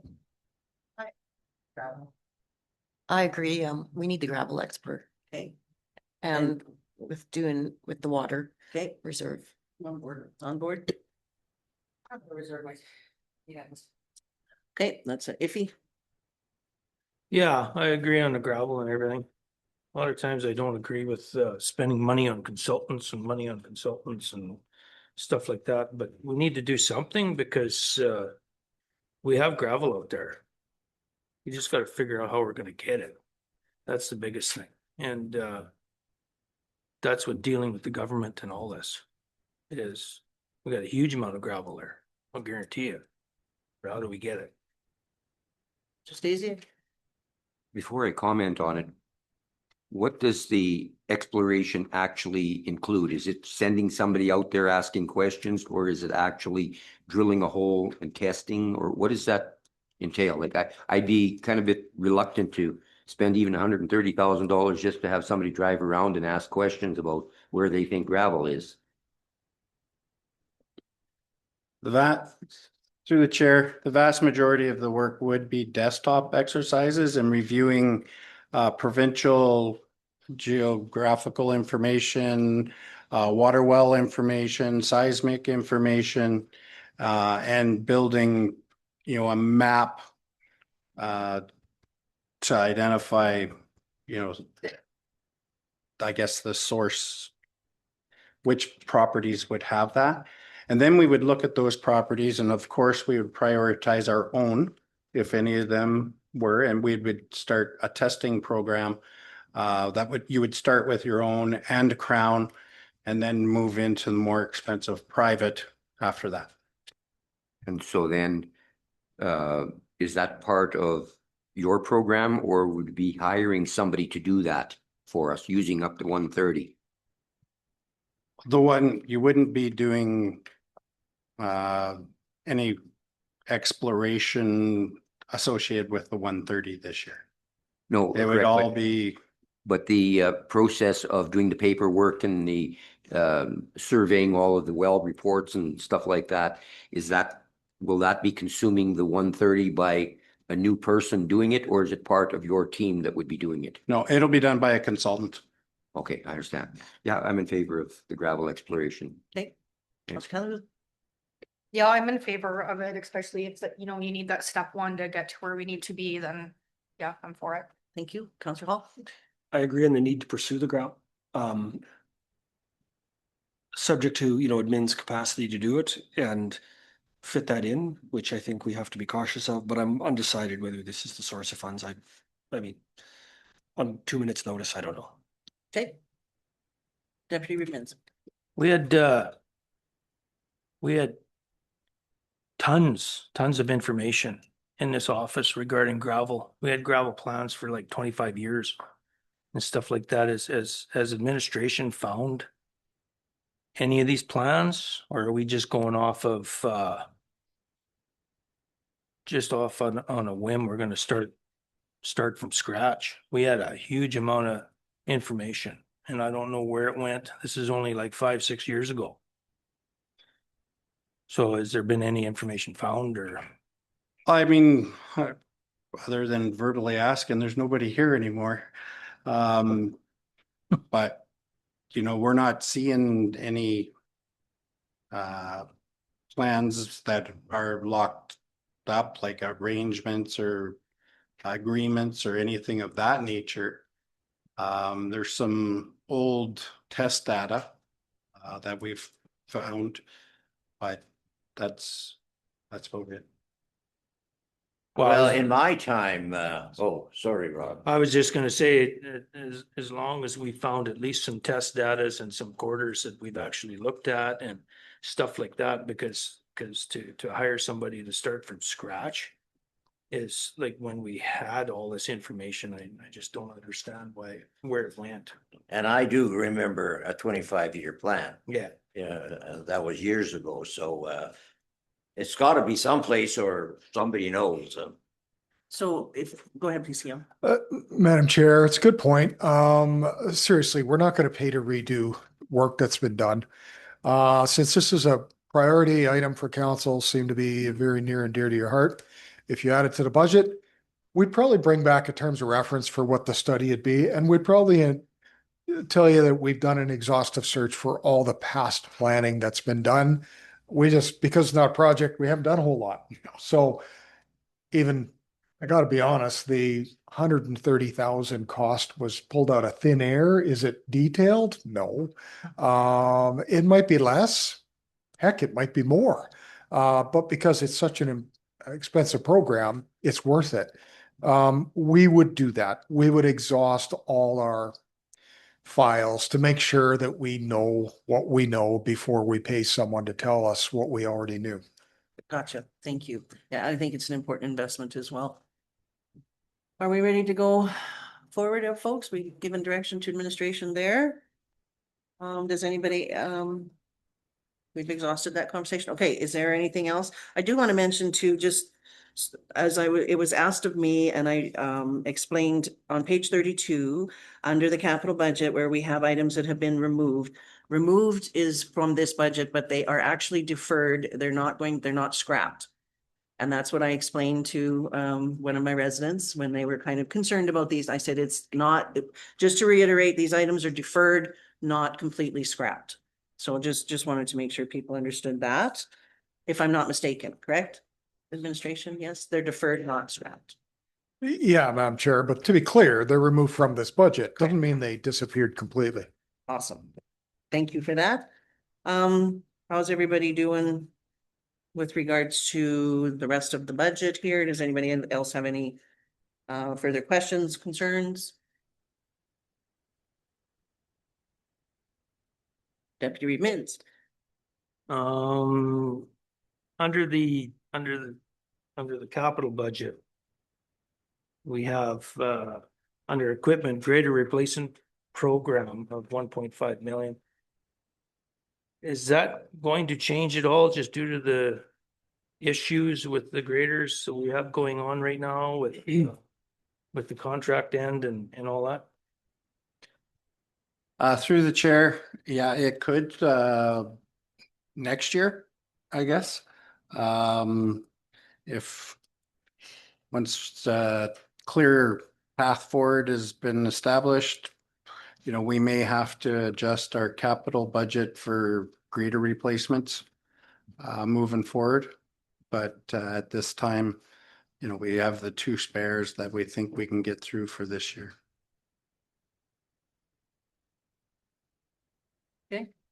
So we were given at the beginning of the meeting replacement pages for what was in our budget in our agenda for the capital projects. Are you able to identify which items were changed so that we can kind of? Madam Chair, basically we added 2 additional items to the carry forward. They're Island Lake Waterline Design 410 right under carry forward projects on the left-hand column. And then the other item would be the 2025 bridge rehabilitation / repair, 155,000. And they're source of funding would be other because they're both approved in 2025. So one is reserve and the other one, we were going to apply against our portion against our LGFF funding. Okay, so if I'm not mistaken, it's on page 119. The Island Lake waterline design, that was the one was updated for the page we had in our 119 was replaced. There's actually two line items for water, like there's two, the big water project, which is 14 million, which is down further, trying to find it here.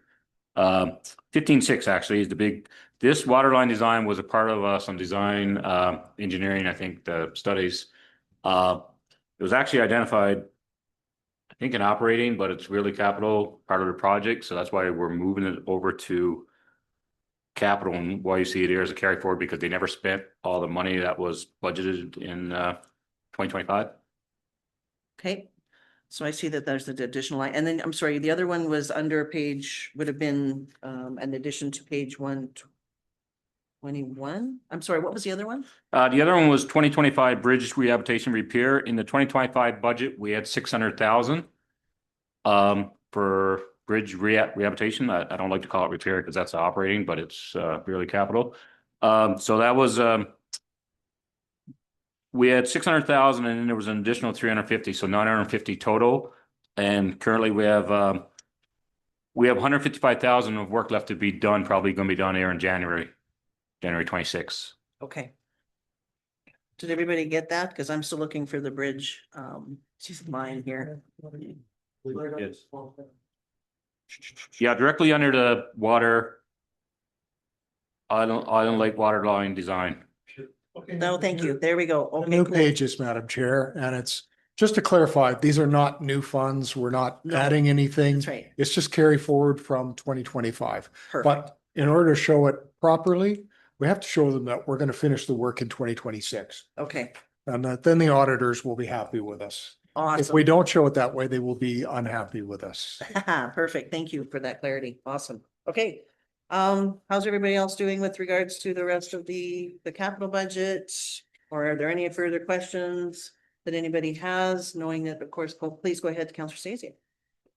Thank you. I'm looking over here at recreation and these outhouses. Tax, 119 of 376. I need a little bit of clarity on municipal reserves. What is that designated for? It's my understanding that that is to do extra work around the lakes, whether it be toilets, playgrounds, whatever. Is there a possibility of taking some of that 400, I think it was 435,000 that we have in place already from collecting municipal reserves and applying some of it to the 95,000? Or is that not appropriate to move that money? Was it not meant for that purpose? Madam Chair, I think we'd have to look into that. I think we could, I think there's a possibility, but we'd have to make sure that we can use, that's called cash in lieu. And it's collected as part of subdivision. And can we use it for other purposes that still parks related, Right. but not parks in subdivisions? I think we might just want to make a call to someone to make sure that we could do it. So we haven't shown it that way, but it's a good thought. Maybe it could be used at other locations other than where it was collected. And I think the answer is yes, but we'd like to be sure of that. Okay. Are we finished discussing the interim budget for now? Anybody else got anything that they would like to bring forward, discuss? Going once. Last opportunity. Okay, would somebody like to make the motion that the council amends the interim 2026? Oh, sorry, I missed it. Who's knocking? Oh, sorry, Deputy. Under the legislative budget, if I can find it here.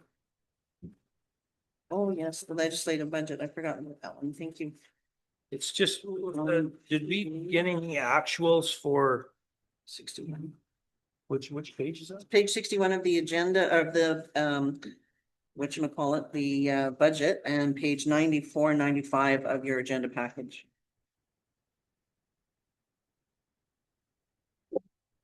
Right, and yes, we had asked for actuals for both the meals as well as the travel, the training conferences, those types of things. Were you able to, did you have time for that? Madam Chair, the general travel and subsistence, which is the meals, like the lunchtime meals, during council meetings, we do have actuals for that. Year to date ending, we spent 4,571, so for meals, like during meetings. And then during the travel for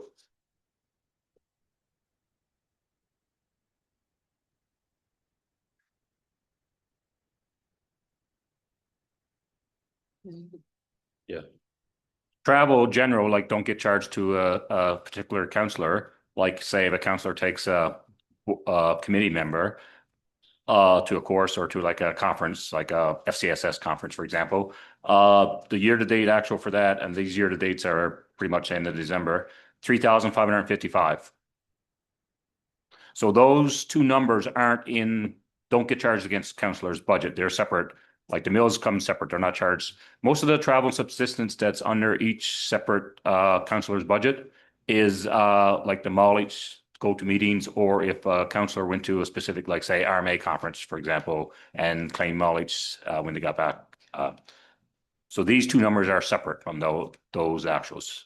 Okay, so I do have a question then with regards to the conferences where it mentions on page 95, on page 62 of the budget, 2143 under training, it mentions this conference of 7,300 times 8 counselors, 9,600 for the REEV, which includes meals, mileage, accommodations, and registration. This is part of our policy, our remuneration policy, and that's where those numbers come from. And I'm just curious, are we spending the 7,300 times 8 counselors and the 9,600 for the REEV? I don't believe we are. Which then, of course, the numbers are in here because of our policy. But if we're not using that, I think we would need to bring back our policy to say, hey, you know what, we need to make some adjustments here if we're not using this money. And especially if we're looking for, as Councillor Hall mentioned, for the 130,000 for the gravel, this is an area that we can actually find quite a bit of cash in as well. And so when we talked about the amounts that we had I think that was the last variance report, we were half this, if I'm not mistaken. And so I think that this is another area that we should actually bring back our remuneration policy, have a good look at it and say, do we need this amount for our conferences? Do we need that kind of thing? Which then again would lower legislative services a lot. And as you mentioned, so the 12,500 that we have budgeted, the year to date is 4,571. Do I have that right? Correct. That's for meals you mentioned, yes. Okay, so one thing we're getting beat up on was a newspaper article that came out that says that our meals are catered for our meetings. Pardon me? Councilor? Oh, it's there's quite a conversation about it going on with regards to that particular article, which I wasn't interviewed on that one. I know I'm quoted in it, but that came from the meeting. But regardless, it's something that our meals are not catered, they're takeout, for one thing. So that's something that I was a little concerned when people are saying, oh, seriously, you have catered meals for your meetings? That doesn't happen. So I just wanted to clarify that for the public. And if we're only using $4,571, maybe we should be dropping the budget to 5,000 rather than 12,500, so that, you know, we've just found another $7,500 towards the gravel project. So we're up to 100 grand there already, folks. How does people feel about that? Yes? Okay.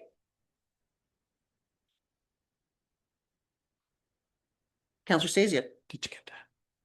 Would it be appropriate to, whatever the residual is at the year end, move that into reserves and then take it out of those reserves and shift it over to gravel exploration, as opposed to changing in the event that at some point in time we do need the $7,500 or $7,300. I mean, I don't have a problem with bringing it down to 5, but I'm wondering if we shouldn't perhaps just leave it there, and whatever the residual is, whether we don't use, if we don't use it all up, move the residual into reserves.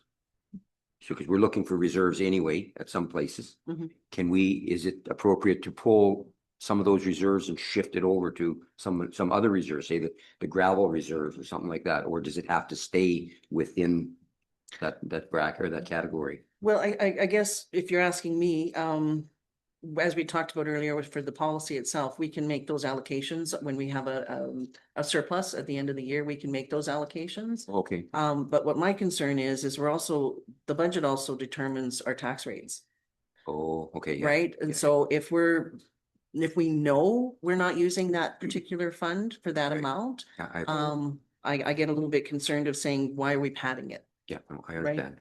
Good. But that's where I'm at with that. Okay, I'm in favor of. Okay. Do we need to take a poll around this, and see where everybody's at to actually throw our meals down to more of an actual item? Or an actual, cost? Counselor Dalek? From 12.5 to 5? Favor in decrease. Okay, I'm in favor of decreasing it, Thank you. even if I'm hungry. Counselor Chisholm, I'm in favor of decreasing. I'm in favor. thank you. I'm in favor of making it 0. Okay, I'm in favor of knocking it down, just due to the fact that, it's being very much discussed in the public right now that all of a sudden we're getting catered meals and everything like that out of just ridiculousness. And, so yes, let's just knock it down and go from there. okay, thank you. You're for, Counselor Stacey? Okay. Yeah, I'm for it, and I will be bringing my own lunches too, just because of my special diet. It does cost a little extra, whatever, so I'll be reducing mine personally to 0. Okay, so please make sure administration. Yeah, knows. they do know. Okay, cool, thank you. As I said last time, I think 0 is a good number. We can bring our own lunches and Okay, thank you. For sure, for anybody who's willing to bring their own lunches, please make sure you let, administration know. And this also includes, enough lunches that cover administration that are here for lunch as well, correct? This amount, yes, it's not just council. Okay, perfect, thank you. Awesome. Okay, did that. Okay, are we able to go forward now? Where were we at? I don't think anybody else has anything with the budget.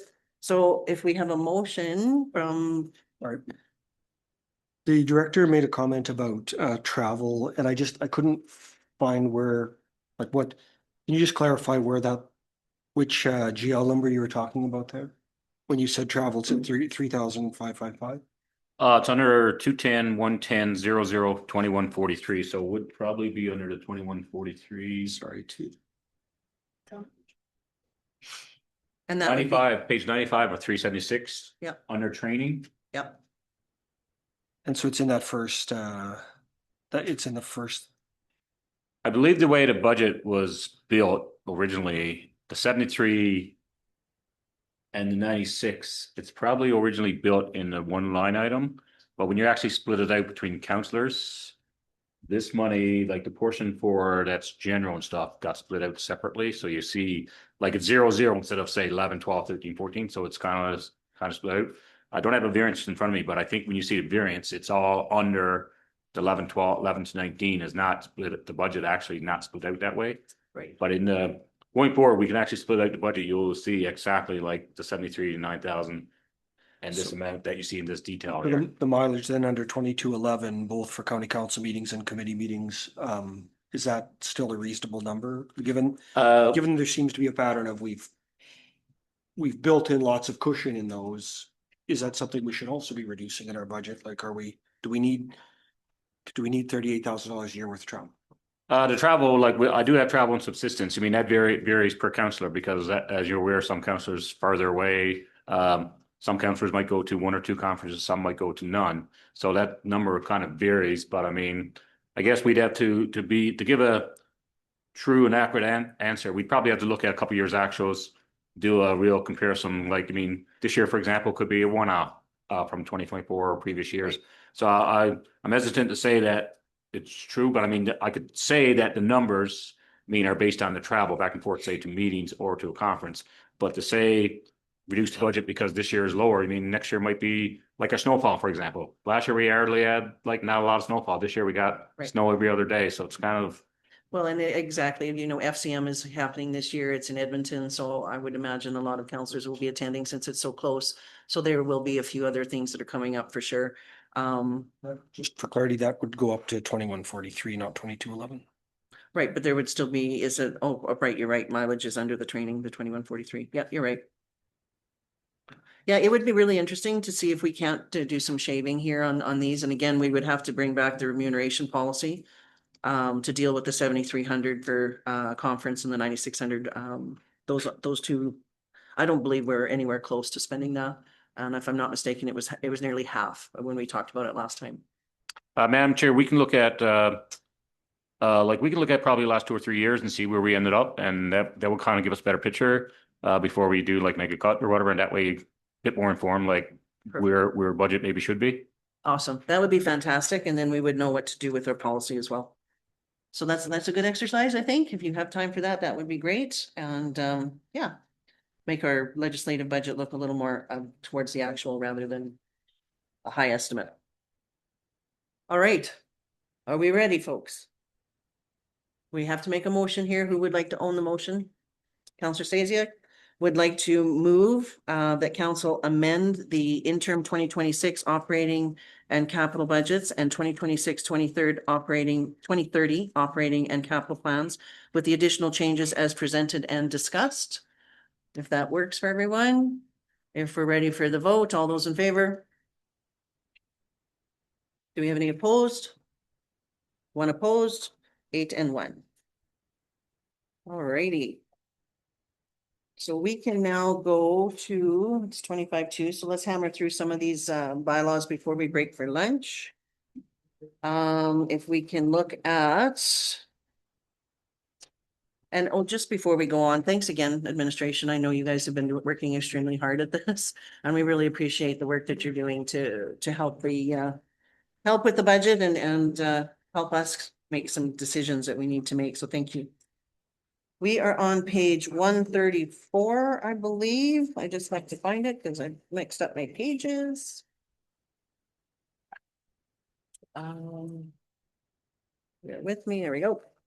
All right, the land use amendment bylaw. This was from our public hearing this morning. So on page 134 of your agenda package, and we have a recommendation here to give second and third reading. So I would just like to ask administration while you're here if there's anything that you would like to discuss regarding the report. Madam Chair, members of council, as you said, we did hold a public hearing earlier in the meeting. I just wanted to bring to your attention page 143 of your agenda, district regulations and the uses for the recreation commercial.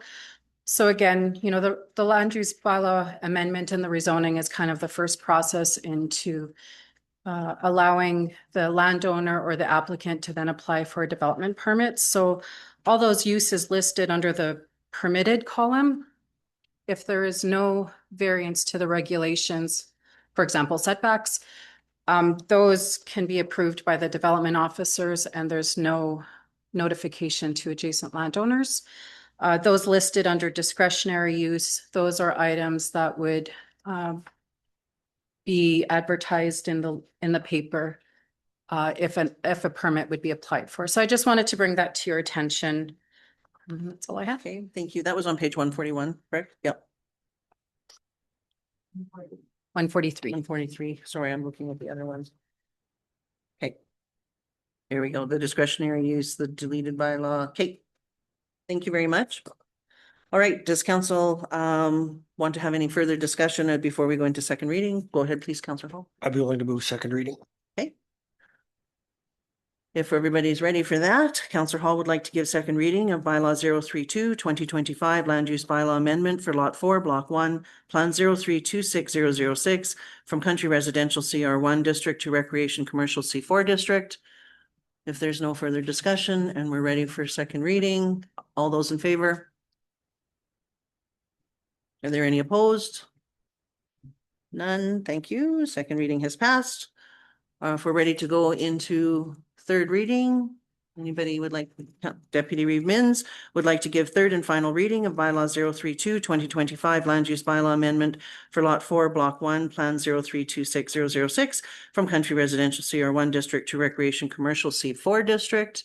If we're ready for that, if there's no further discussion, all those in favor? Do we have any opposed? And that passes. Thank you very much. 7.2 is a repealing area structure plan bylaw. It's on page 145 of your package. This one is asking us to give first reading for the bylaw to allow for a public hearing. I know this one has come back to us. It's with regards to our area structure plans, the 3 area structure plans for, if I'm not mistaken, Baptiste Lake, Skeleton Lake, and Island Lake that have been in existence for some time. Is there any discussion with this before we go ahead, please, Councillor Chisholm?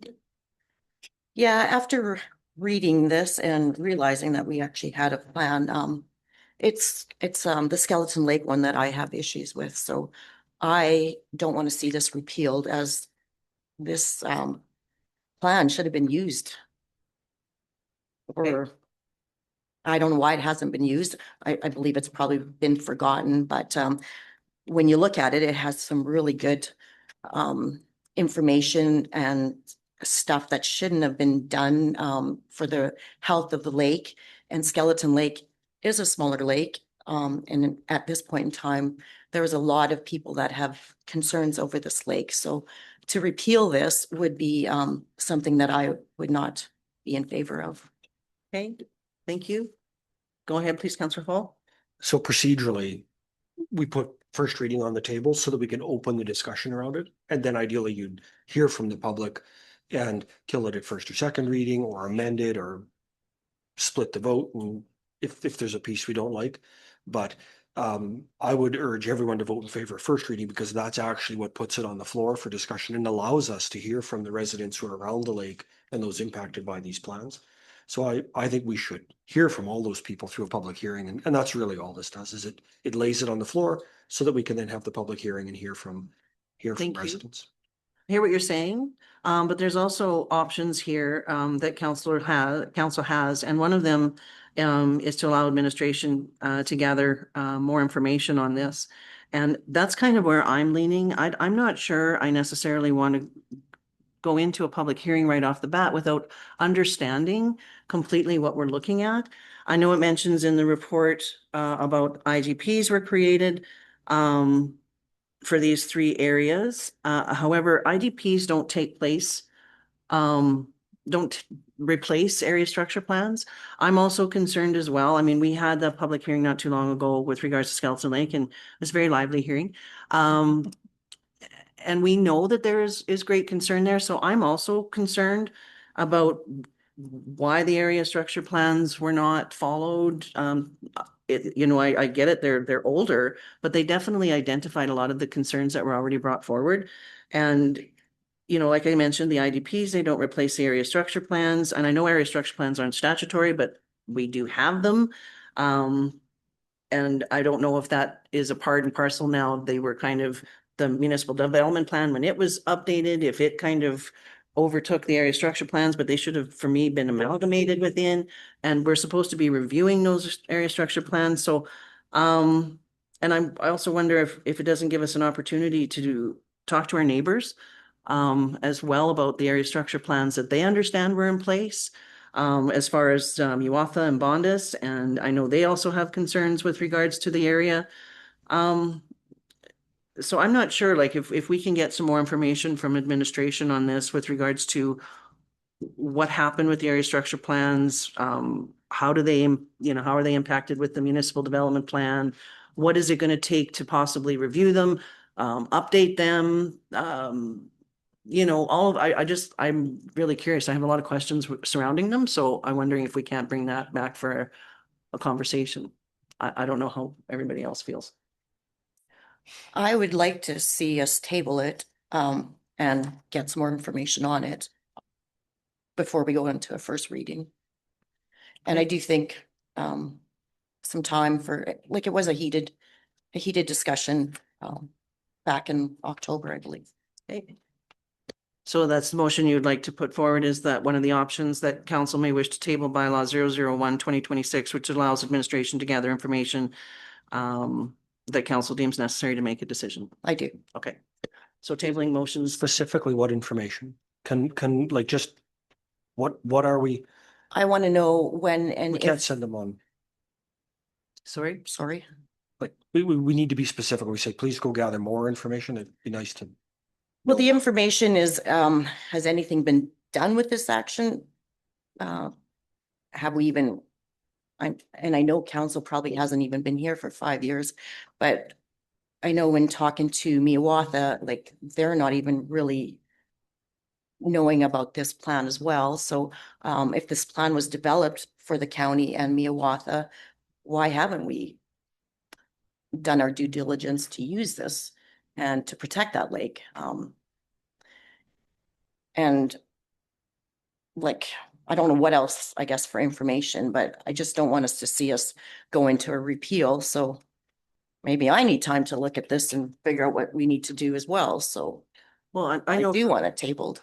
Go ahead, please, Deputy Mins. So one thing when I started reading a little bit about this and trying to figure it out and everything, because it's gonna affect the lakes around Division 8 also. And I could see it being a little bit bigger uproar than what we're thinking.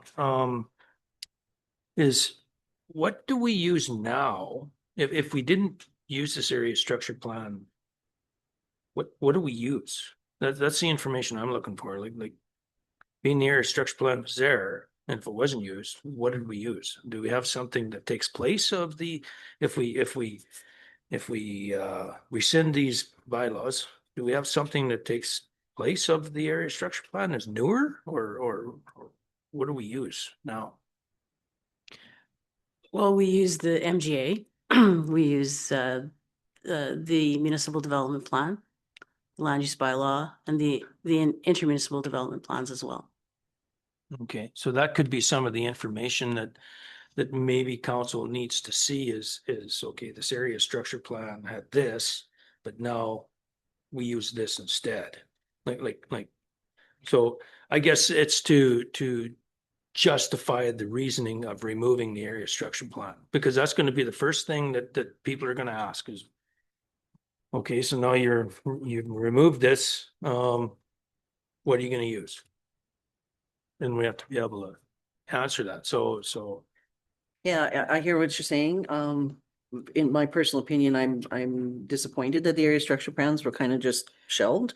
And all these other areas, because an intermunicipal development plan does not replace an area structure plan. They're two totally different documents. One's a high level collaborative document on the borders of shared borders, and area structure plans are actually, the different areas, not necessarily with a shared border. So I struggle with that. I would really like to know what the cost would be to sit down, review these area structure plans and update them. I would like to know what the cost and the time would be.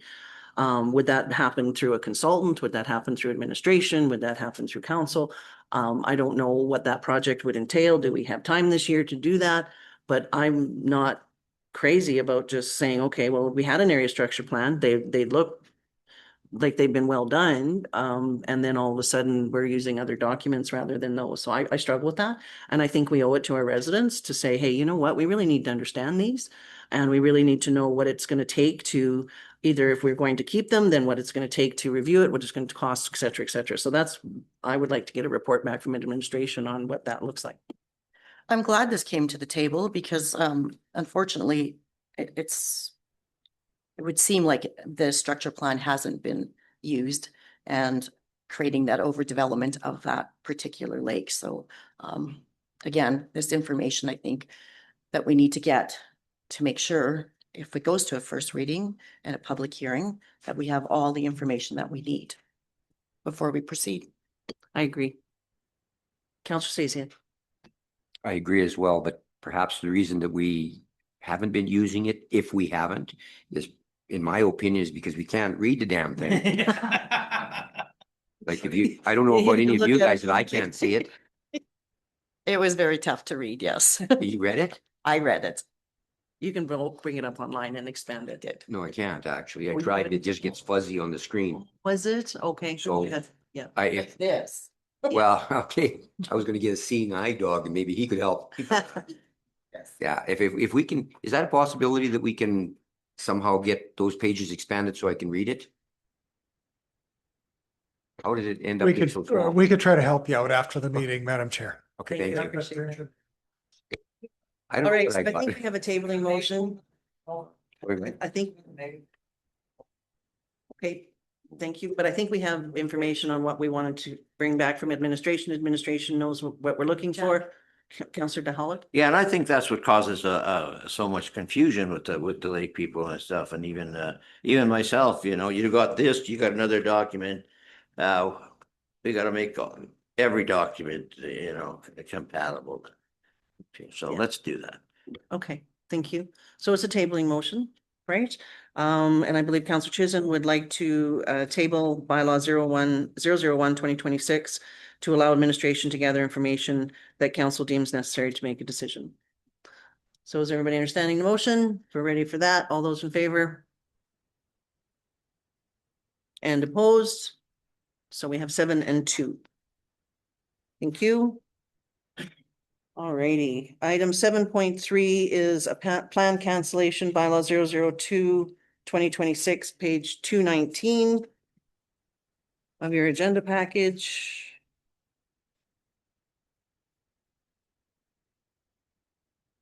Go. So we have first, second, and possibly third reading recommended for the plan cancellation bylaw. This is impacting, I believe it's Division 7, if I'm not mistaken. So if I would like to turn it over to administration, if they have any comments on the report. Madam Chair, members of council, the plan cancellation bylaw is for a property that it's located in the hamlet of Atmore. The hamlet? Oh, okay, sorry. And so with the plan cancellation, what it would do, it would be consolidate the 4 parcels essentially into one cohesive parcel, which would facilitate future development of the site. Okay. So does everybody go ahead, please? All right. We are just ready for the first reading. Councillor Chambliss would like to give a first reading to bylaw 002/2026. If everybody's ready for that, all those in favor? Do we have any opposed? No opposed, so first reading is passed. Would we like to go on to give second reading of bylaw 002/2026? Councillor Chambliss would like to go forward to give second reading of bylaw 002/2026. If we're ready for the vote, or is there any discussion? Go ahead, please, Councillor DeHollick. I'm really. Yeah, I got it now. Those lots, was there a service station on that lot at one time? Is that next to the store? It's yeah, I'm a little confused. I don't know where the okay, this would be north.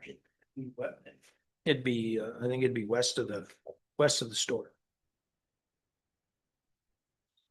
I'm still I still that's no. I'm thinking there might be, is that, do you know where the Atmore store was in relation to this map? Madam Chair, members of council, it is right beside the Atmore store. Okay, well, there was a bulk service station there. We had, I believe we had a monitor there. So has that all been cleaned up?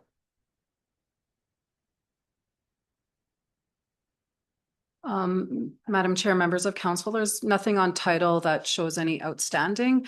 And of course, the applicant has their due diligence of ensuring that the site is ready for development at the time of development permit application. So any type of environmental checks, all those things, that's up to the developer. Yeah. Do you have any further? So, yeah, but I understood we were monitoring it, that the county was, could that be right? We didn't find anything in the land file that pertained to that. Okay, I'm satisfied if the owner is, or the property owner is gonna do his own. Okay, so on the point of giving second reading, are we ready to go? Okay, Counselor Chamblick would like to give second reading of bylaw 002, 2026. We're ready for the vote. All those in favor? Are there any opposed? 9-0. To go to third reading, we need unanimous consent. Deputy Reed Mins would like to give unanimous consent to submit bylaw 002, 2026 for third and final reading. If we're all in favor or ready for the vote, all in favor? And I see no opposed, none opposed, so we can go forward. Thank you to third reading. Who would like to give third reading? Deputy Reed Mins would like to go forward to give third reading of bylaw 002, 2026. All those in favor? Are there any opposed? No opposed, 9-0, that one passes. And I think I saw Ms. Ford drop off some lunch, so I think it's now time to break for lunch if we could please, and return at 12:25.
Yep, there we go. Okay, we've reconvened our meeting from our lunch break. We are on item 7.4, which is on page 224 of your agenda package. And it is with regards to the land use bylaw amendment, bylaw 003, 2026. And I'll turn it over to administration if you'd like to discuss report, please. Thank you, Madam Chair, members of council. So proposed bylaw 003, 2026 is to amend Lot 1, Block 1, Plan 1020781 from the Light Industrial District to Heavy Industrial District. The proposed rezoning is to facilitate future development on the lot to be compliant with our land use bylaw. This property is within the hamlet of Wandering River with access from Township Road 720. Lot 1 is within the growth node policy overlay according to our municipal development plan, and that overlay represents existing concentrations of commercial, light, and heavy industrial development and or areas that County Council has identified as having growth potential as employment centers. Figure 8.1 of the Hamlet of Wandering River Area Structure Plan identifies this area for future heavy industrial development, which supports the proposal. And just so council is aware, the land use bylaw identifies the purpose of the heavy industrial district to permit opportunities of heavy industrial and manufacturing uses appropriate for rural locations as determined by the county. Awesome. Thank you very much. We are asked to give first reading of this particular bylaw, and then that gives us the opportunity, gives the public the opportunity for a public hearing. Do we have a motion for this one? Anybody would like to go forward with it? Yep, you'd like, Councillor DeHollick would like to give first reading of bylaw 003, 2026 land use bylaw amendment for Lot 1, Block 1, Plan 1020781 from light industrial M1 district to heavy industrial M2 district, and to direct administration to schedule and advertise the public hearing on February 12th, 2026 at 9:30 a.m. for bylaw 003, 2026. So if we're ready for to vote, all those in favor? Are you going to ask if there's any discussion? Sure, we can have any discussion. I We just figured. discussed other one. Yep, sure. So the question I had for Min was, in your opinion, are the permitted uses compatible with the adjacent uses? In this circumstance? Madam Chair. Given the things that change between the two, because it's already M1. Yeah, Madam Chair, members of council, if you go to page 227 of your agenda package, which is Schedule A of the proposed bylaw. So just north of Township Road 720 is some what we would consider heavy industrial uses. And we do recognize that to the west, there is east. I don't know why that is so difficult for me. I'm so sorry. To the east, there is a residential development, but as you can see, Lot 1 is kind of, there is a little bit of a buffer from the Northwest 367117 quarter section in between. And so administration can always include provisions and conditions of a permit application to ensure that there's proper buffer. So to answer the question, we do believe that it is appropriate in this area. Thank you. Anybody else? So I think go ahead, please, Councillor DeHollick. Quick question. But if you Bulk could- fuel. Bulk fuel. How far does it have to be from residential? Is there if you don't know, that's fine. Yeah. So I don't either. Madam Chair, we can get that answer. I don't know, but quite honestly, I believe it's not much of a setback anymore. Yeah, I think so. Okay, good. Thank you. But we can certainly have that ready when it comes Yeah. back for public hearing. But also I would say it's irrelevant because it's already permitted. You're not adding bulk fuel because it's already allowed.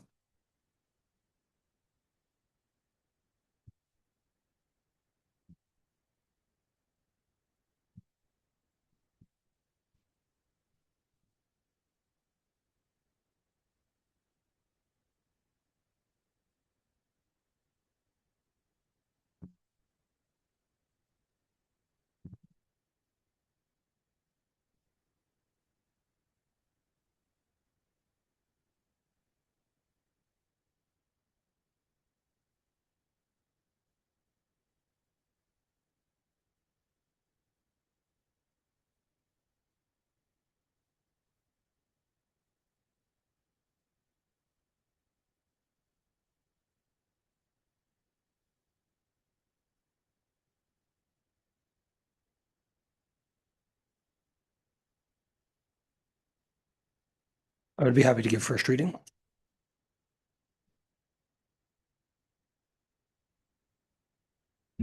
Thank you. So I'm assuming after first reading, we will be discussing the pros and the cons of it. Or is there any room for discussion at this point? And maybe we may not want first reading even at all. Yeah, you can go ahead and have a conversation now. Yep. Okay, I just would like to point out that I'm not in favor of this road closure here, as it is transferring frontage from a lake over to private property. And I think it's more important that we keep that buffer as in most cases wherever we can. I don't mind a partial road closure, but if you look at the drawing, that diagonal portion of it gives substantially more lake access to the landowner adjacent to it. And I'm not sure that over some length of time that's not going to come back and haunt us. If I may obtain clarification, I don't think it goes into private ownership, or can it go into private one? Madam Chair, members of council, if we go to page 240 of your agenda, the proposed road closure area is highlighted in yellow. To the west is Crown Land, and that's just adjacent to Amos Lake.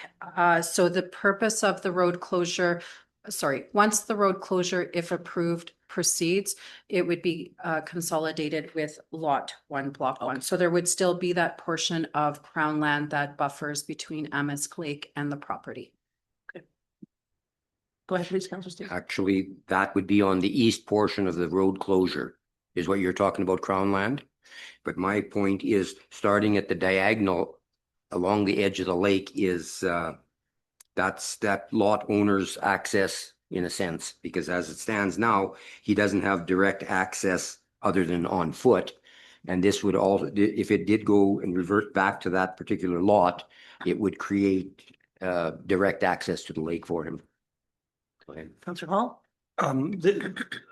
This is really about cleaning up a problem from the past. And so the landowner previously owned the Alberta Conservation Association lands as well and had lakefront access, as you can see further down. Right. And they, took off an acreage. And at the time the buildings, the buildings were built, there's some that are probably too close to the property line. And so this is about fixing that stuff. It's not about somebody trying to grab lakefront, because they had lakefront and they gave it up.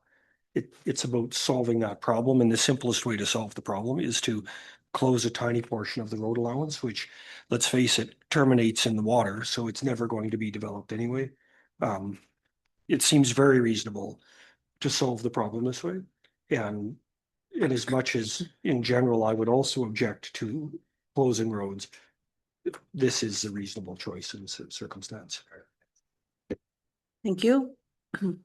Go ahead, please, Councilor Kaptanic.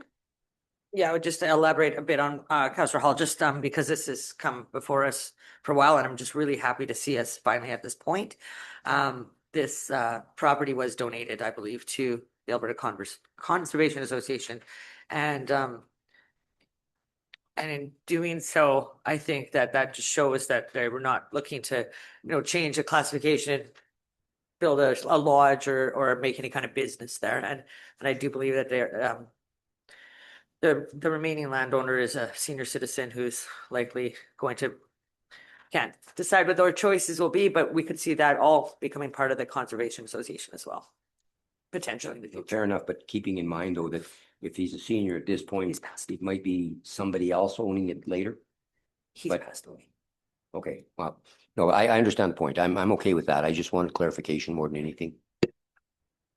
And there, of course, is more conversation to happen if we have a public hearing as well, for sure. Yep, Councilor or Deputy Reedmans. Just wonder, being as brought up, is there a way of do we need to take an ER in front of it? Madam Chair, members of council, typically we would take environmental reserve at the time of subdivision, which potentially at the consolidation point we can, but the environmental reserve would then allow for public access to the lake, and it would be county-owned land that we would have to essentially maintain and ensure that there is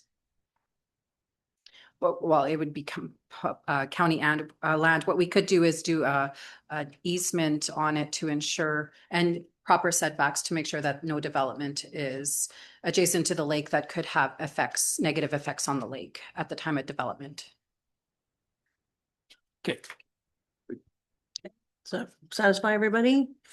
Alrighty, so on the first reading, Counselor Chisholm would like to give first reading of road closure bylaw.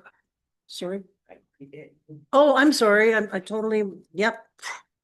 Must have been the chicken finger. If we're ready for the vote then on the first reading and the public hearing, all those in favor? Any opposed? Thank you. 9-0. Alrighty. Excuse me, 7.6, bylaw 007/2026. This is the public workshop facility borrowing bylaw, page 243 of your agenda package. This again is to give first reading as presented. And I understand it also, we would also have to determine a special council meeting date on this one. So I'd like to turn it over to administration, if I may, for Thank you, Madam Chair and members of council. As you're aware, before you is a borrowing bylaw to borrow $5.5 million for the new public workshop facility. It is inclusive of purchasing the property as well as other capital upgrades that are required to make it appropriate for the county's operations. Borrowing bylaws, because this one is a long-term borrowing greater than 5 years, we are required to advertise, and it does provide a 15-day petition period from the last day of advertisement. So what that means is if individuals are against the borrowing, they may sign a petition representing 10% of the population. And if that were to be successful, you council would have to decide whether or not to proceed with the bylaw. And if you choose to decide, you would go to a plebiscite vote. In terms of a special council meeting, that is accurate because of the timelines that are required between giving the bylaw readings, provided there's no petition that is received, and waiting out a 30-day period before we can apply for the lending or the borrowing. The timelines just don't add up perfectly. So we would recommend a special council meeting be scheduled to do that. I would suggest, however, if I may, that council may wish to confirm that a petition hasn't yet been received after the advertising period. before we book a special meeting. Yes, thank you. Alrighty. Okay, does anybody have any comments, questions? Go ahead, please, Councillor Stacey. Thank you. Was any part of that 5.5 segregated out as a contingency of any sort? Like, do we have estimates for the fence, for the lighting, the cameras and so on? Or is it just a rough idea what we anticipate it may cost?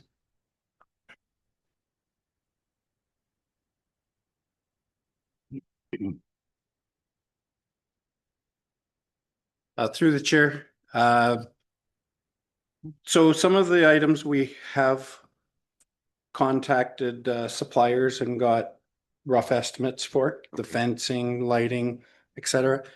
The salt storage facility, we won't have a number until it's tendered out. So the number is a best guess based off other provincial I guess infrastructure that we've seen done in the past. So yeah, we do have some quotes on some of the things, but some of it's best guess. Essentially a rough guess what you kind of anticipate. Yeah, and we really haven't added any contingencies on top of that, other than, we feel that there's a contingency within the 1 point or the salt storage estimate. Okay, and the other question I had way back yet, and I can bring that up again, is there consideration for different financing numbers in terms of time? Like if it's 5 years as opposed to 10, as opposed to 15, is there any place where you can tell us, can we afford to pay it off in less years? Madam Chair, what we did, we looked at, there's various loan rates. This loan is from the government of Alberta. So current rates, the interest rate's going to change like monthly basically. But we looked at the current interest rates for the time, and right now the current interest rates, we looked at the various years. So what we did, and I'll give you some examples, like a 10-year, for example, loan would be 5.5 million and we'd pay 1.1 million in interest. And the interest rate there would be 3.62. 15-year loan would be same 5.5, but we end up paying 1.8 million in interest. So almost 700,000 extra, and the interest rate would be 4.03. And then the other option we looked at was a 25-year loan. Interest rate would be 4.46, and over those 25 years, we end up paying 3.679 million in interest. So we kind of took, I guess we kind of looked at middle of the road and took 15 years. The interest rate's not too bad. Plus, it affects the payment. Like when you do the payment, so the loan itself is a capital project, but then every year the payment is going to go on your operating budget. So like the payment, yeah, and basically it's split biannually. You get 2 payments each year.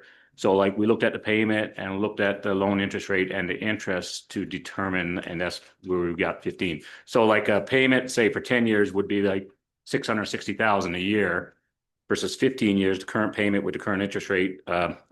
It raised slightly since our bylaw would be roughly 492 a year, and then 25 years would be, I guess, roughly 371 a year. So we kind of looked at all those factors, and like the higher the payment, of course, you mean we either got to cut something or we're going to have to raise our mill rate taxes to get that additional money. So that's kind of where we landed on, was the 15 years. That's kind of why we chose 15 years. So as I read it somewhere in this program here, that it is being paid for through taxation. So is that a taxation that's going to be added to everybody outside of the budget, or that taxation refers to what's already in the budget? When it says taxation, that's basically, it'll be another line item. It'll be an additional line item on our budget, and it is, we did build into this current budget that you saw this morning. So it'd be a line item on the budget. The payment and principal would be separated out. And what happens at basically at the end of the year, the payment portion goes over to capital, but the payment would be on there. So it would have a direct effect on taxation, unless, you know, the only other option is like you'd have to use reserves. Okay. To be clear, it's just part of the municipal budget. Yes. There's no separate line on your tax bill. Oh, no, yeah. That's what I thought. No. Okay. Okay. Is there any other, go ahead, please, Councillor Hall. So I'm not sure if I understood the comment correctly, but is the payment already included in the current budget, a payment estimate? I believe there is a payment estimate. I believe we put in 440, so it's going to be slightly changed. But we expect in the year of the loan, in the year of the issue, we expect that there's only going to be one payment. So that payment may not be correct, but if they do, depending when they issue, they may take us 2 payments. But generally, I've only seen usually they take 1 payment in a year. But we did build into the 2026 budget. Thank you. Okay, and then the second question, can administration share with us how discussions with employees are going regarding the impact on their jobs before we make this leap? Impact, I'm sorry, on the.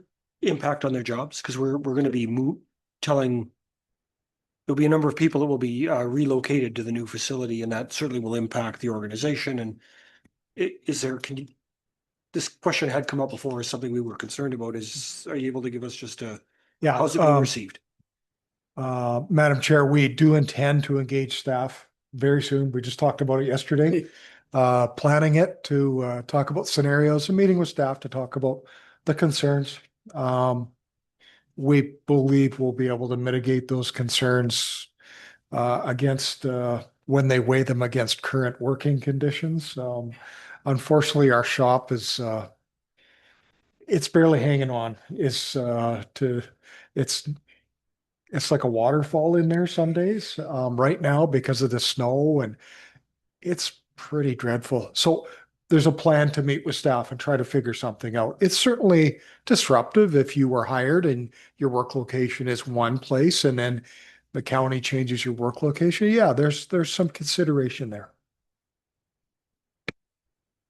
Thank you. Anyone else?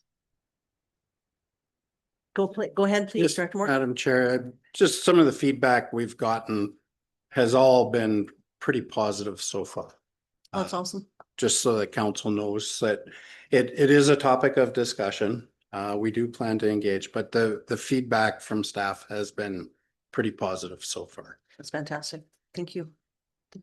All right, anybody else? Who would like to give first reading? Counselor Stasiak would like to give first reading that bylaw, or pardon me, that bylaw 007/2026 be given first reading as presented. And if we're ready for the vote, all those in favor? And are there any opposed? Opposed? So we have 7 and 1 on this one. With regards to the special meeting, just looking ahead quickly at the calendar and the different items that are happening. I understand there is a Waste Commission meeting that's on the 9th, Water Commission meeting on the 10th, Farm Women's on the 5th, the Law Seminar on the 6th. So I'm wondering if 2:30 or 3 o'clock of a Zoom meeting would work for the second and third reading. Do you think Zoom would be okay? On the 9th, February 9th, approximately 2:30 or 3 o'clock. I asked Deputy Reeve Minns, normally the Waste Commission doesn't go much past. I know we're planning to discuss policy. Yeah. You can't do the 9th? Oh, I didn't realize FCSS was also happening on the 9th. Okay. Might not have to. Well, there was question marks, so I can confirm that. We might not have to make a special meeting. If Oh. there's no, we might not have to make a special meeting if there's no. The 15-day petition period ends on Can the you put your 4th. mic on when you talk, Rob? Madam Chair and members of council, that's right. So we will be advertising January 13th and January 20th, and then starting the next day is commencement of the 15-day petition period, which will conclude on February 4th, which means that after that time, council can give set further readings, provided there's no petition that's been filed, and that further readings can be given between February 5th or February 11th. So there's a window there. It's just unfortunate that the February 12th meeting it's just one day too short. So. Yeah. And it sounds like the 9th is a full house, so the Water Commission, is it the Water Commission? Meeting is on the 10th at 9:30, if I'm not mistaken, according to our calendar. So we're just trying to figure out a date for we can pass this today. 6th, it's law seminar. Yeah. Is there a reason we can't do a special meeting earlier on the 10th, like at 8:45? Like if we're doing it by Zoom, sign in, do it. This is not going to be a 2-hour meeting. Yeah. No, our Water Commission meeting can move to the February 3rd. Oh, big, no, okay, so the 10th is, Water Commission to the 3rd? okay, so February 10th is open, folks. I propose maybe 9 o'clock on a Zoom on the 10th, if that works for everybody. Rather than everybody piling in here, if it's just really short discussion, we can do a virtual. All right, so do we have a motion to create a special meeting on February 10th at 9 a.m.? Councillor Callahu would like to make that motion for special meeting on February 10th, 9 a.m. via Zoom. If everybody is ready for the vote, all those in favor? Are there any opposed? Special meeting it is. Awesome. Just make a note here. 9 a.m. Zoom. Perfect. Okay. Thank you. Item 7.7 bylaw 008/2026, schedule of fees, page 248 of your agenda package. This as well as to give all 3 readings if it's possible today. This bylaw does include our utility fees, as I noticed in the report, but would you like to go ahead and present, please? Ms. Sure. McConnell. Thank you, Madam Chair and members of council. This is a updated schedule of fee bylaw for 2026. It does propose to take effect February 1st, provided, of course, readings are given before then. So starting in 2025 was the first year that we have consolidated all of our fees from various policies and other bylaws into a single schedule of fee bylaw. As Reeve mentioned, it does exclude the utility rates that are established in a separate bylaw, but what the goal is to have a single source of information for all of the county's fees. So what's before you would be like the second version of that refreshed for 2026. And so when council passed the bylaw in 2025, since that time, there have been a few changes through different policies that are noted in the background that have been incorporated along with the campground fees that council recently approved the changes to. In addition to those changes, administration is recommending slight amendments to the fire and emergency services fees, which are provided in Schedule B, and then omitting the airport landing fee for commercial landing. But other than that, there have been no other changes to the fee schedule, just changes to the format and the schedules just to help with readability and usability.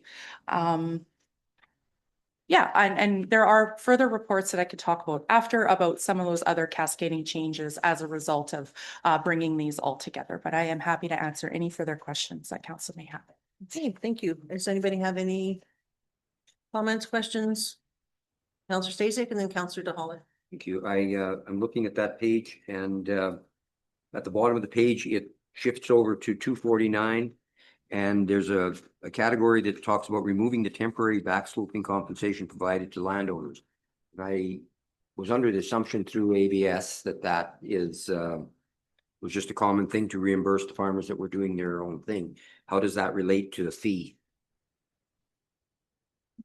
Madam Chair, members of council. So what I meant by removing it is I've removed it from the schedule of fees bylaw because it's not a fee that the county imposes or collects. Rather, it's a fee that is paid to the landowner. So that fee, that payment is still contemplated under that policy and it still remains as it was. That hasn't been changed. It's just we're making sure that the fees only represent what we charge for the services that we provide. Thank you.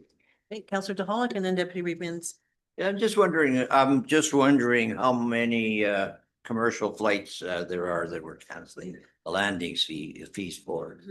Does anybody have a rough idea?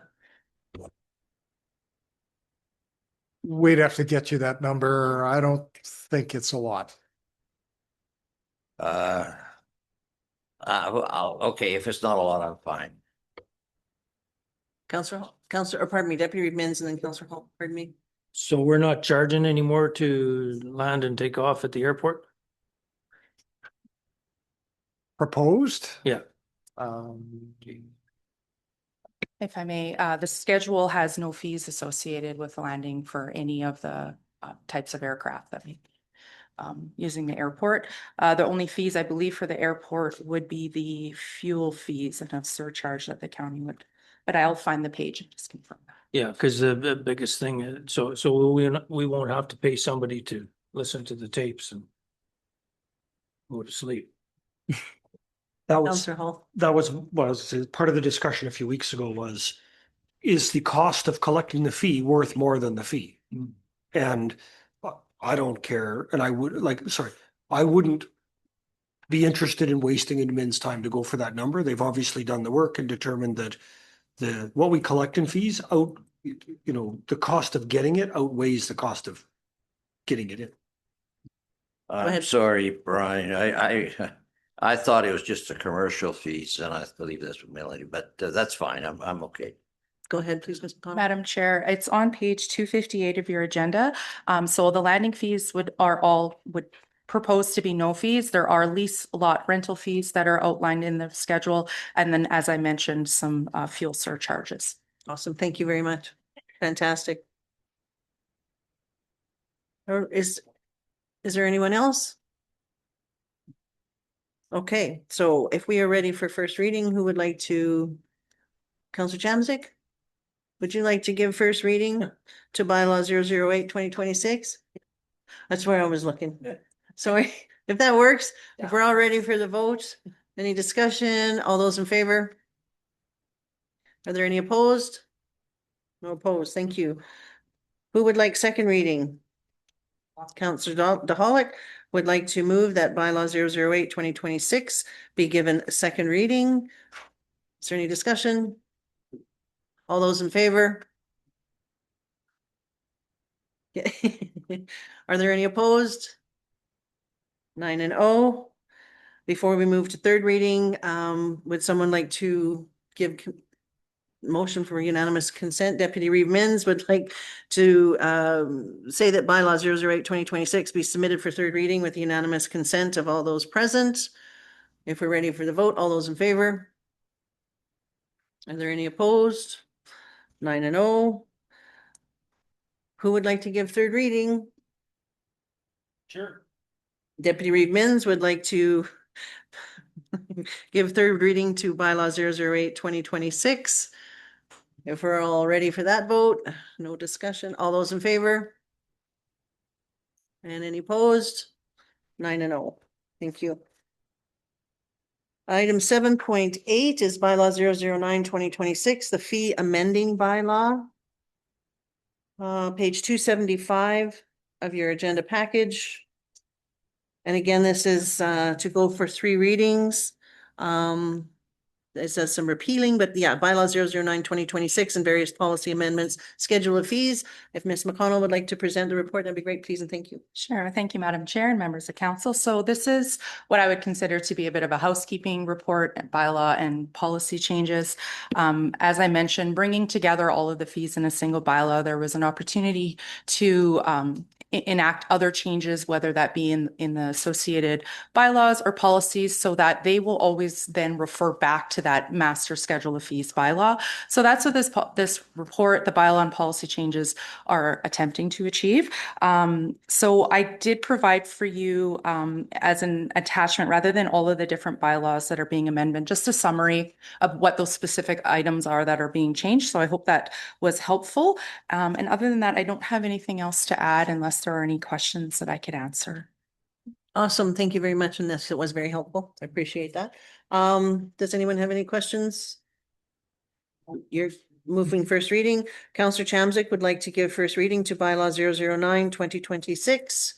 If we're ready for the vote, all those in favor?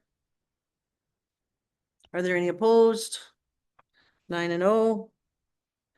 We can move into second reading. Councillor Callahu would like to move that bylaw 009/2026 be given second reading. Is there any discussion? All those in favor? Are there any opposed? 9-0. Before we move to third reading, we need unanimous consent. Councillor Kapitaniak would like to move that bylaw 009/2026 be submitted for third reading with unanimous consent of all those present. All those in favor? Are there any opposed? 9-0. Third reading. Councillor Chizen would like to give third reading to bylaw 009/2026. If we're all in favor for the vote, all those in favor? Any opposed? 9-0.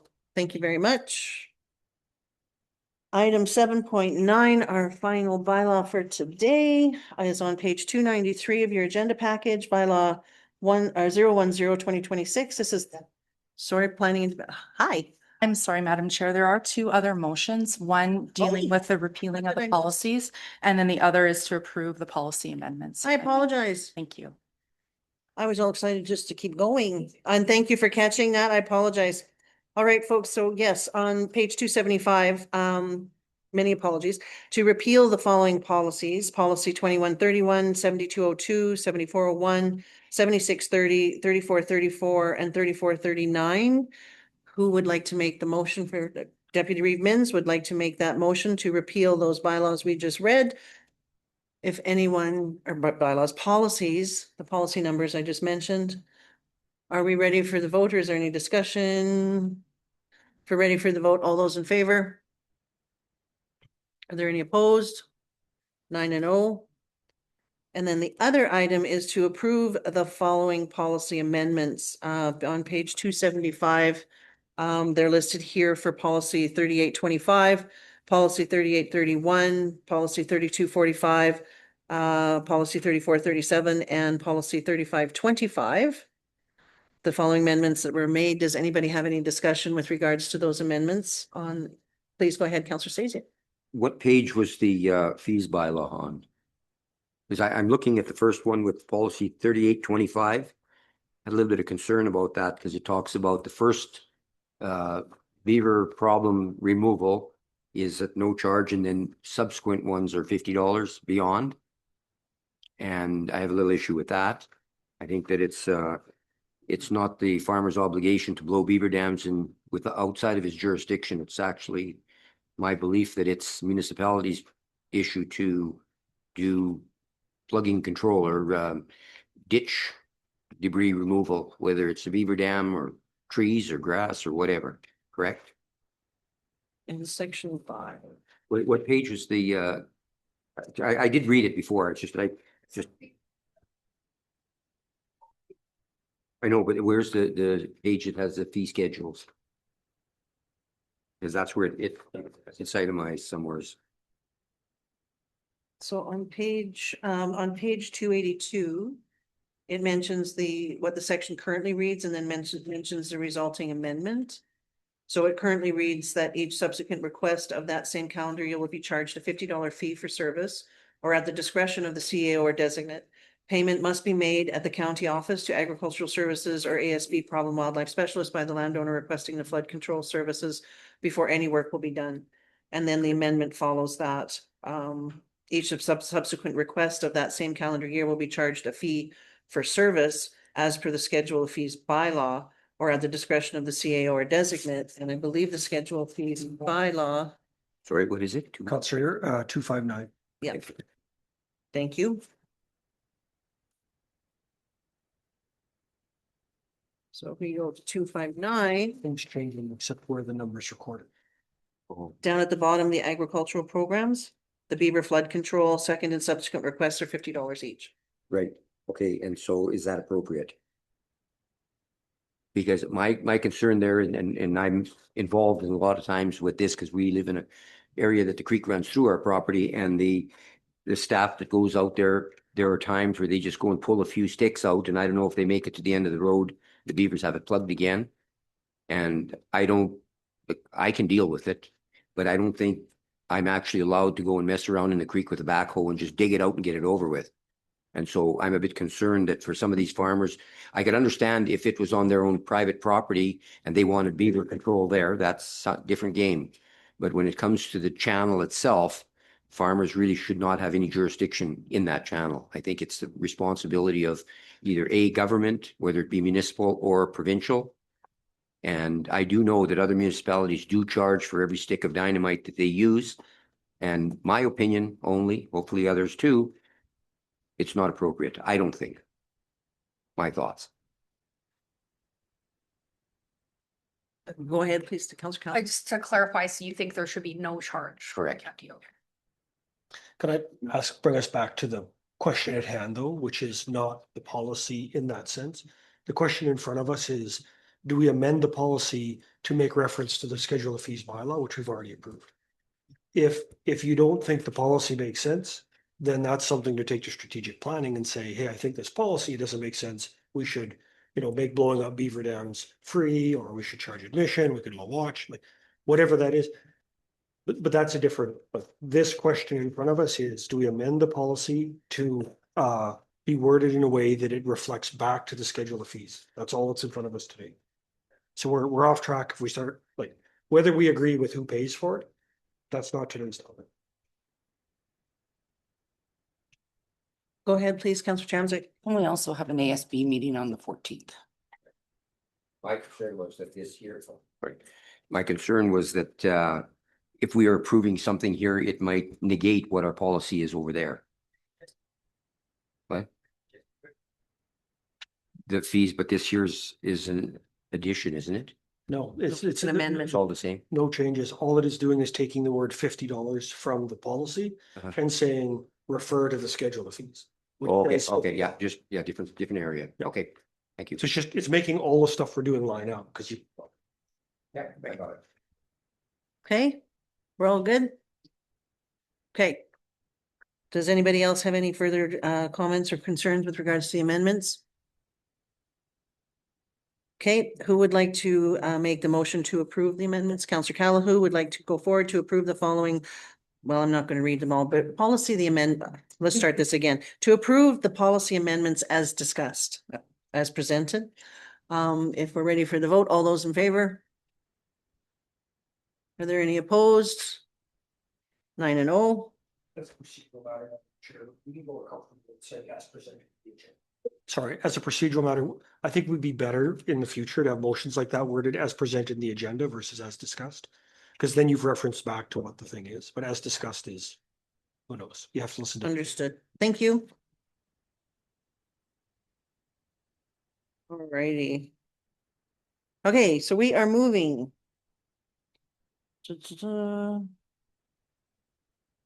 I believe. Where are we going here? So bear with me. There it is. Are we on bylaw 010-2026? And that is the planning and development fines on page 293 of your agenda package. And again, I'll turn it over to Ms. McConnell, please. Thank you, Madam Chair and members of council. So this is the last report in the housekeeping of consolidating the schedule of fees. Currently, there is a separate planning and development fee and fine bylaw. So this report contemplates rescinding that bylaw as well as an amendment to have a standalone fine bylaw because the fees have already been now approved in the schedule of fees bylaw. And I think it's just important to recognize that this ties to the land use bylaw, and the land use bylaw has other enforcement mechanisms and tools. This is just assigning it the fine, and it's really just it's reflective of what's currently in place. We're just, again, cleaning up and doing a bit of housekeeping in terms of the bylaws that we have enacted. Awesome. Thank you very much. All right. Is there any questions or concerns anybody has? So I think we're ready to go ahead with the first reading. Councillor Chamzik would like to give first reading that bylaws are give reading to bylaw 010-2026. If we're ready for that, all those in favor? Are there any opposed? 9-0. Second reading is up. Councillor DeHollick would like to give second reading to bylaw 010-2026. If all those are ready for the vote, all those in favor? Are there any opposed? 9-0. For unanimous consent. Sure. Deputy Reeve Mins would like to move that bylaw 010-2026 be submitted for third reading with the unanimous consent of all those present. All those in favor? Are there any opposed? 9-0. Third reading. Councillor Chizen would like to go ahead with third reading for bylaw 010-2026. If we're all ready for the vote, all those in favor? Are there any opposed? 9-0. Thank you very much. That was a huge amount of work that you have provided, and it is amazing. So thank you very much for cleaning all of that up. That's awesome. All righty. So we are moving to item 9.1A, which is on page 320 of your agenda package. I'll get there. I had one item just to add, January 15th at 7 p.m. At the Science Outreach for Athabasca University. They're hosting an impact of solar storms on the Alberta power grid, which is a pretty cool little seminar or meeting to attend. I think that's pretty cool. But anyway, so I'd like to add that one. Anybody else? Councillor Chamzik. February 23rd, Grassland Ag Society meeting. Grassland Ag. Anybody else? Councillor Chizen. Tonight, the Boyle Chamber meeting, 6 o'clock. Is that tonight, you said? Boyle Chamber? Okay. Anybody else? Do we have a motion to, oh, Councillor Hall? Sure.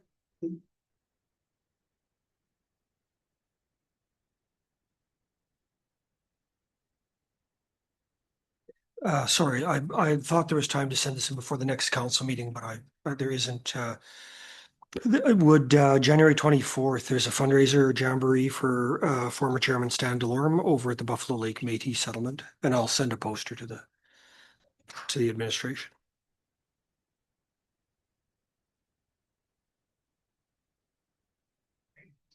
Okay. Anybody else? Alrighty, may I have a motion to receive the event calendar as well, it's as discussed, as amended. There we go, as amended. Counselor Chisholm would like to receive the January, February event calendars as amended. All those in favor? Any opposed? 9-0, thank you. And on to item 9.2, which is our meeting calendar for January, February, page 328 of your agenda package. Go ahead, Counselor Kaptanic. I believe January 19th, the multiplex meeting is at 5 p.m. February 23rd, multiplex meeting at 9:30 a.m. And then on February 25th, multiplex workshop at 9:30 a.m. Thank you. Workshop 9:30. Okay. I also have the NAAGO meeting January 22nd in Vegreville, 10 to 2. And I believe the Alberta Hub, I wrote down on my calendar, 10 to 3, and I'm going to try this Kit Scotty. Yay. Then of course we added our special meeting on the 10th and at 9 a.m. on the Zoom. There is, I understand, a Waste Commission meeting. Yeah. Yes. But that was moved to No, the Waste Commission meeting is on February 9th. Okay, what time? It's 9:30 a.m. 9:30? Yeah, and the Water Commission meeting has been moved to February 3rd, February 3rd, 9:30 a.m. 9:30. Water Commission, Aspen Regional Water. To the first. Special. Yep. Okay, is that okay for everybody? Go ahead, please, Councillor Hall. Sorry. Greater North meeting is the 26th. I'm sorry, I think we can turn off your mic too, please, have you again, so we can hear. So Greater North is on January 26th for the regular board meeting. And then there's a planning session and work on February 24th. That's Greater North? Yeah. I don't know.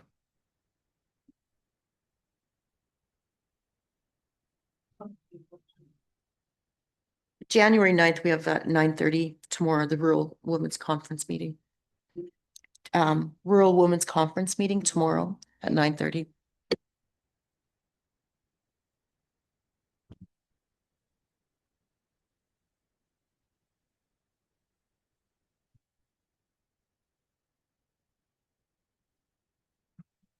Northern Lights on January 16th. And then also a Zoom on the 26th. And you got the Waste Commission. I'm good. Deputy Minutes. The Ellis meeting on February 11th February 11th. in Barhead, Fine, usually at 10. 10. Okay. Anybody else? Councillor Callaghan. The Northern Lakes meeting has been moved to February 26th at 3 p.m.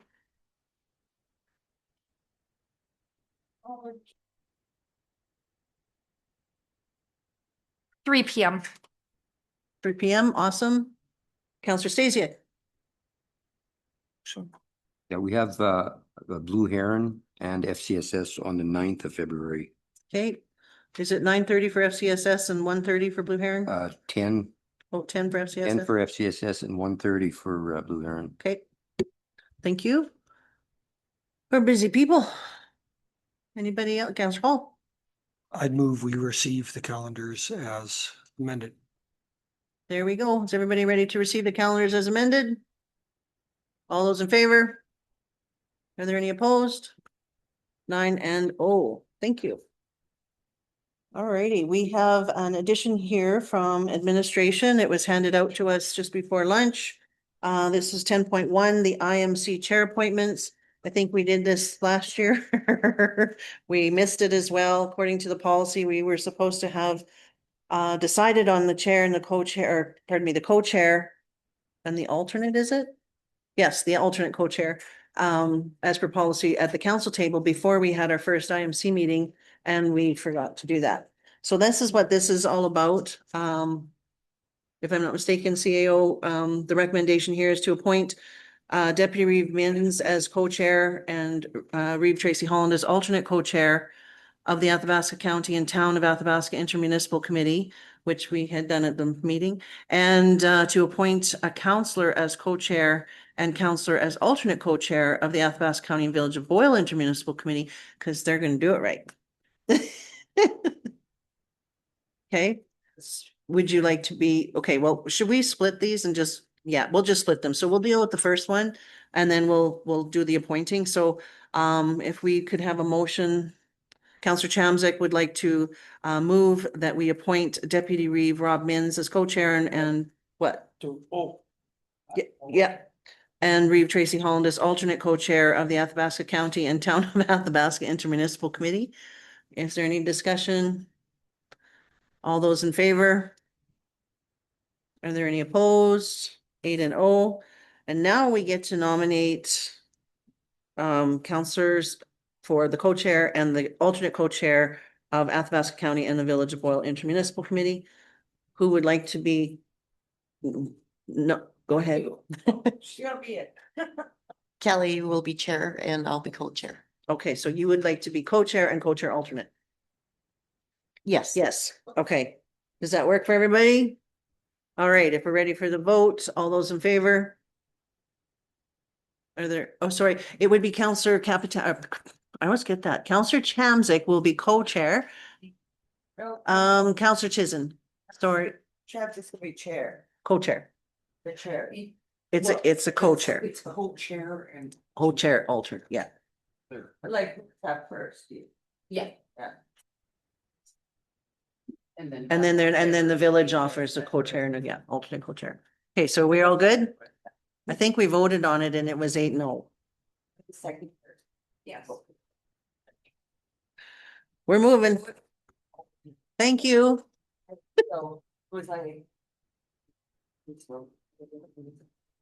I believe we finished all of our regular business here today and we have our closed session items remaining. So may I have a motion to go into closed, please? Councillor Stasiak would like to go into closed session. All those in favor? Are there any opposed? 9-0, we are in closed, and I think if we could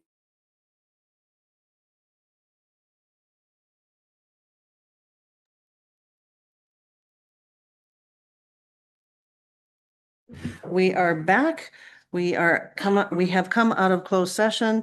We have two motions that resulted from the closed session. So the first motion is Councillor Callahoo would like to move that the intermunicipal committee collaborate with the Village of Boyle to amend the intermunicipal collaboration framework to align with the current provisions of the Municipal Government Act, which had amendments to the ICF provisions in 2025. With no further discussion, all those in favor? Are there any opposed? 7-0. And the last item we had is Deputy Reeve Minns would like to move that council direct administration to obtain legal advice regarding councils and councillors' obligations, risks, and available options related to harassment, intimidation, or threatening conduct occurring in the course of municipal governance. If there's no further discussion, all those in favor? Are there any opposed? 7-0. And I think we can adjourn this meeting at 2:38.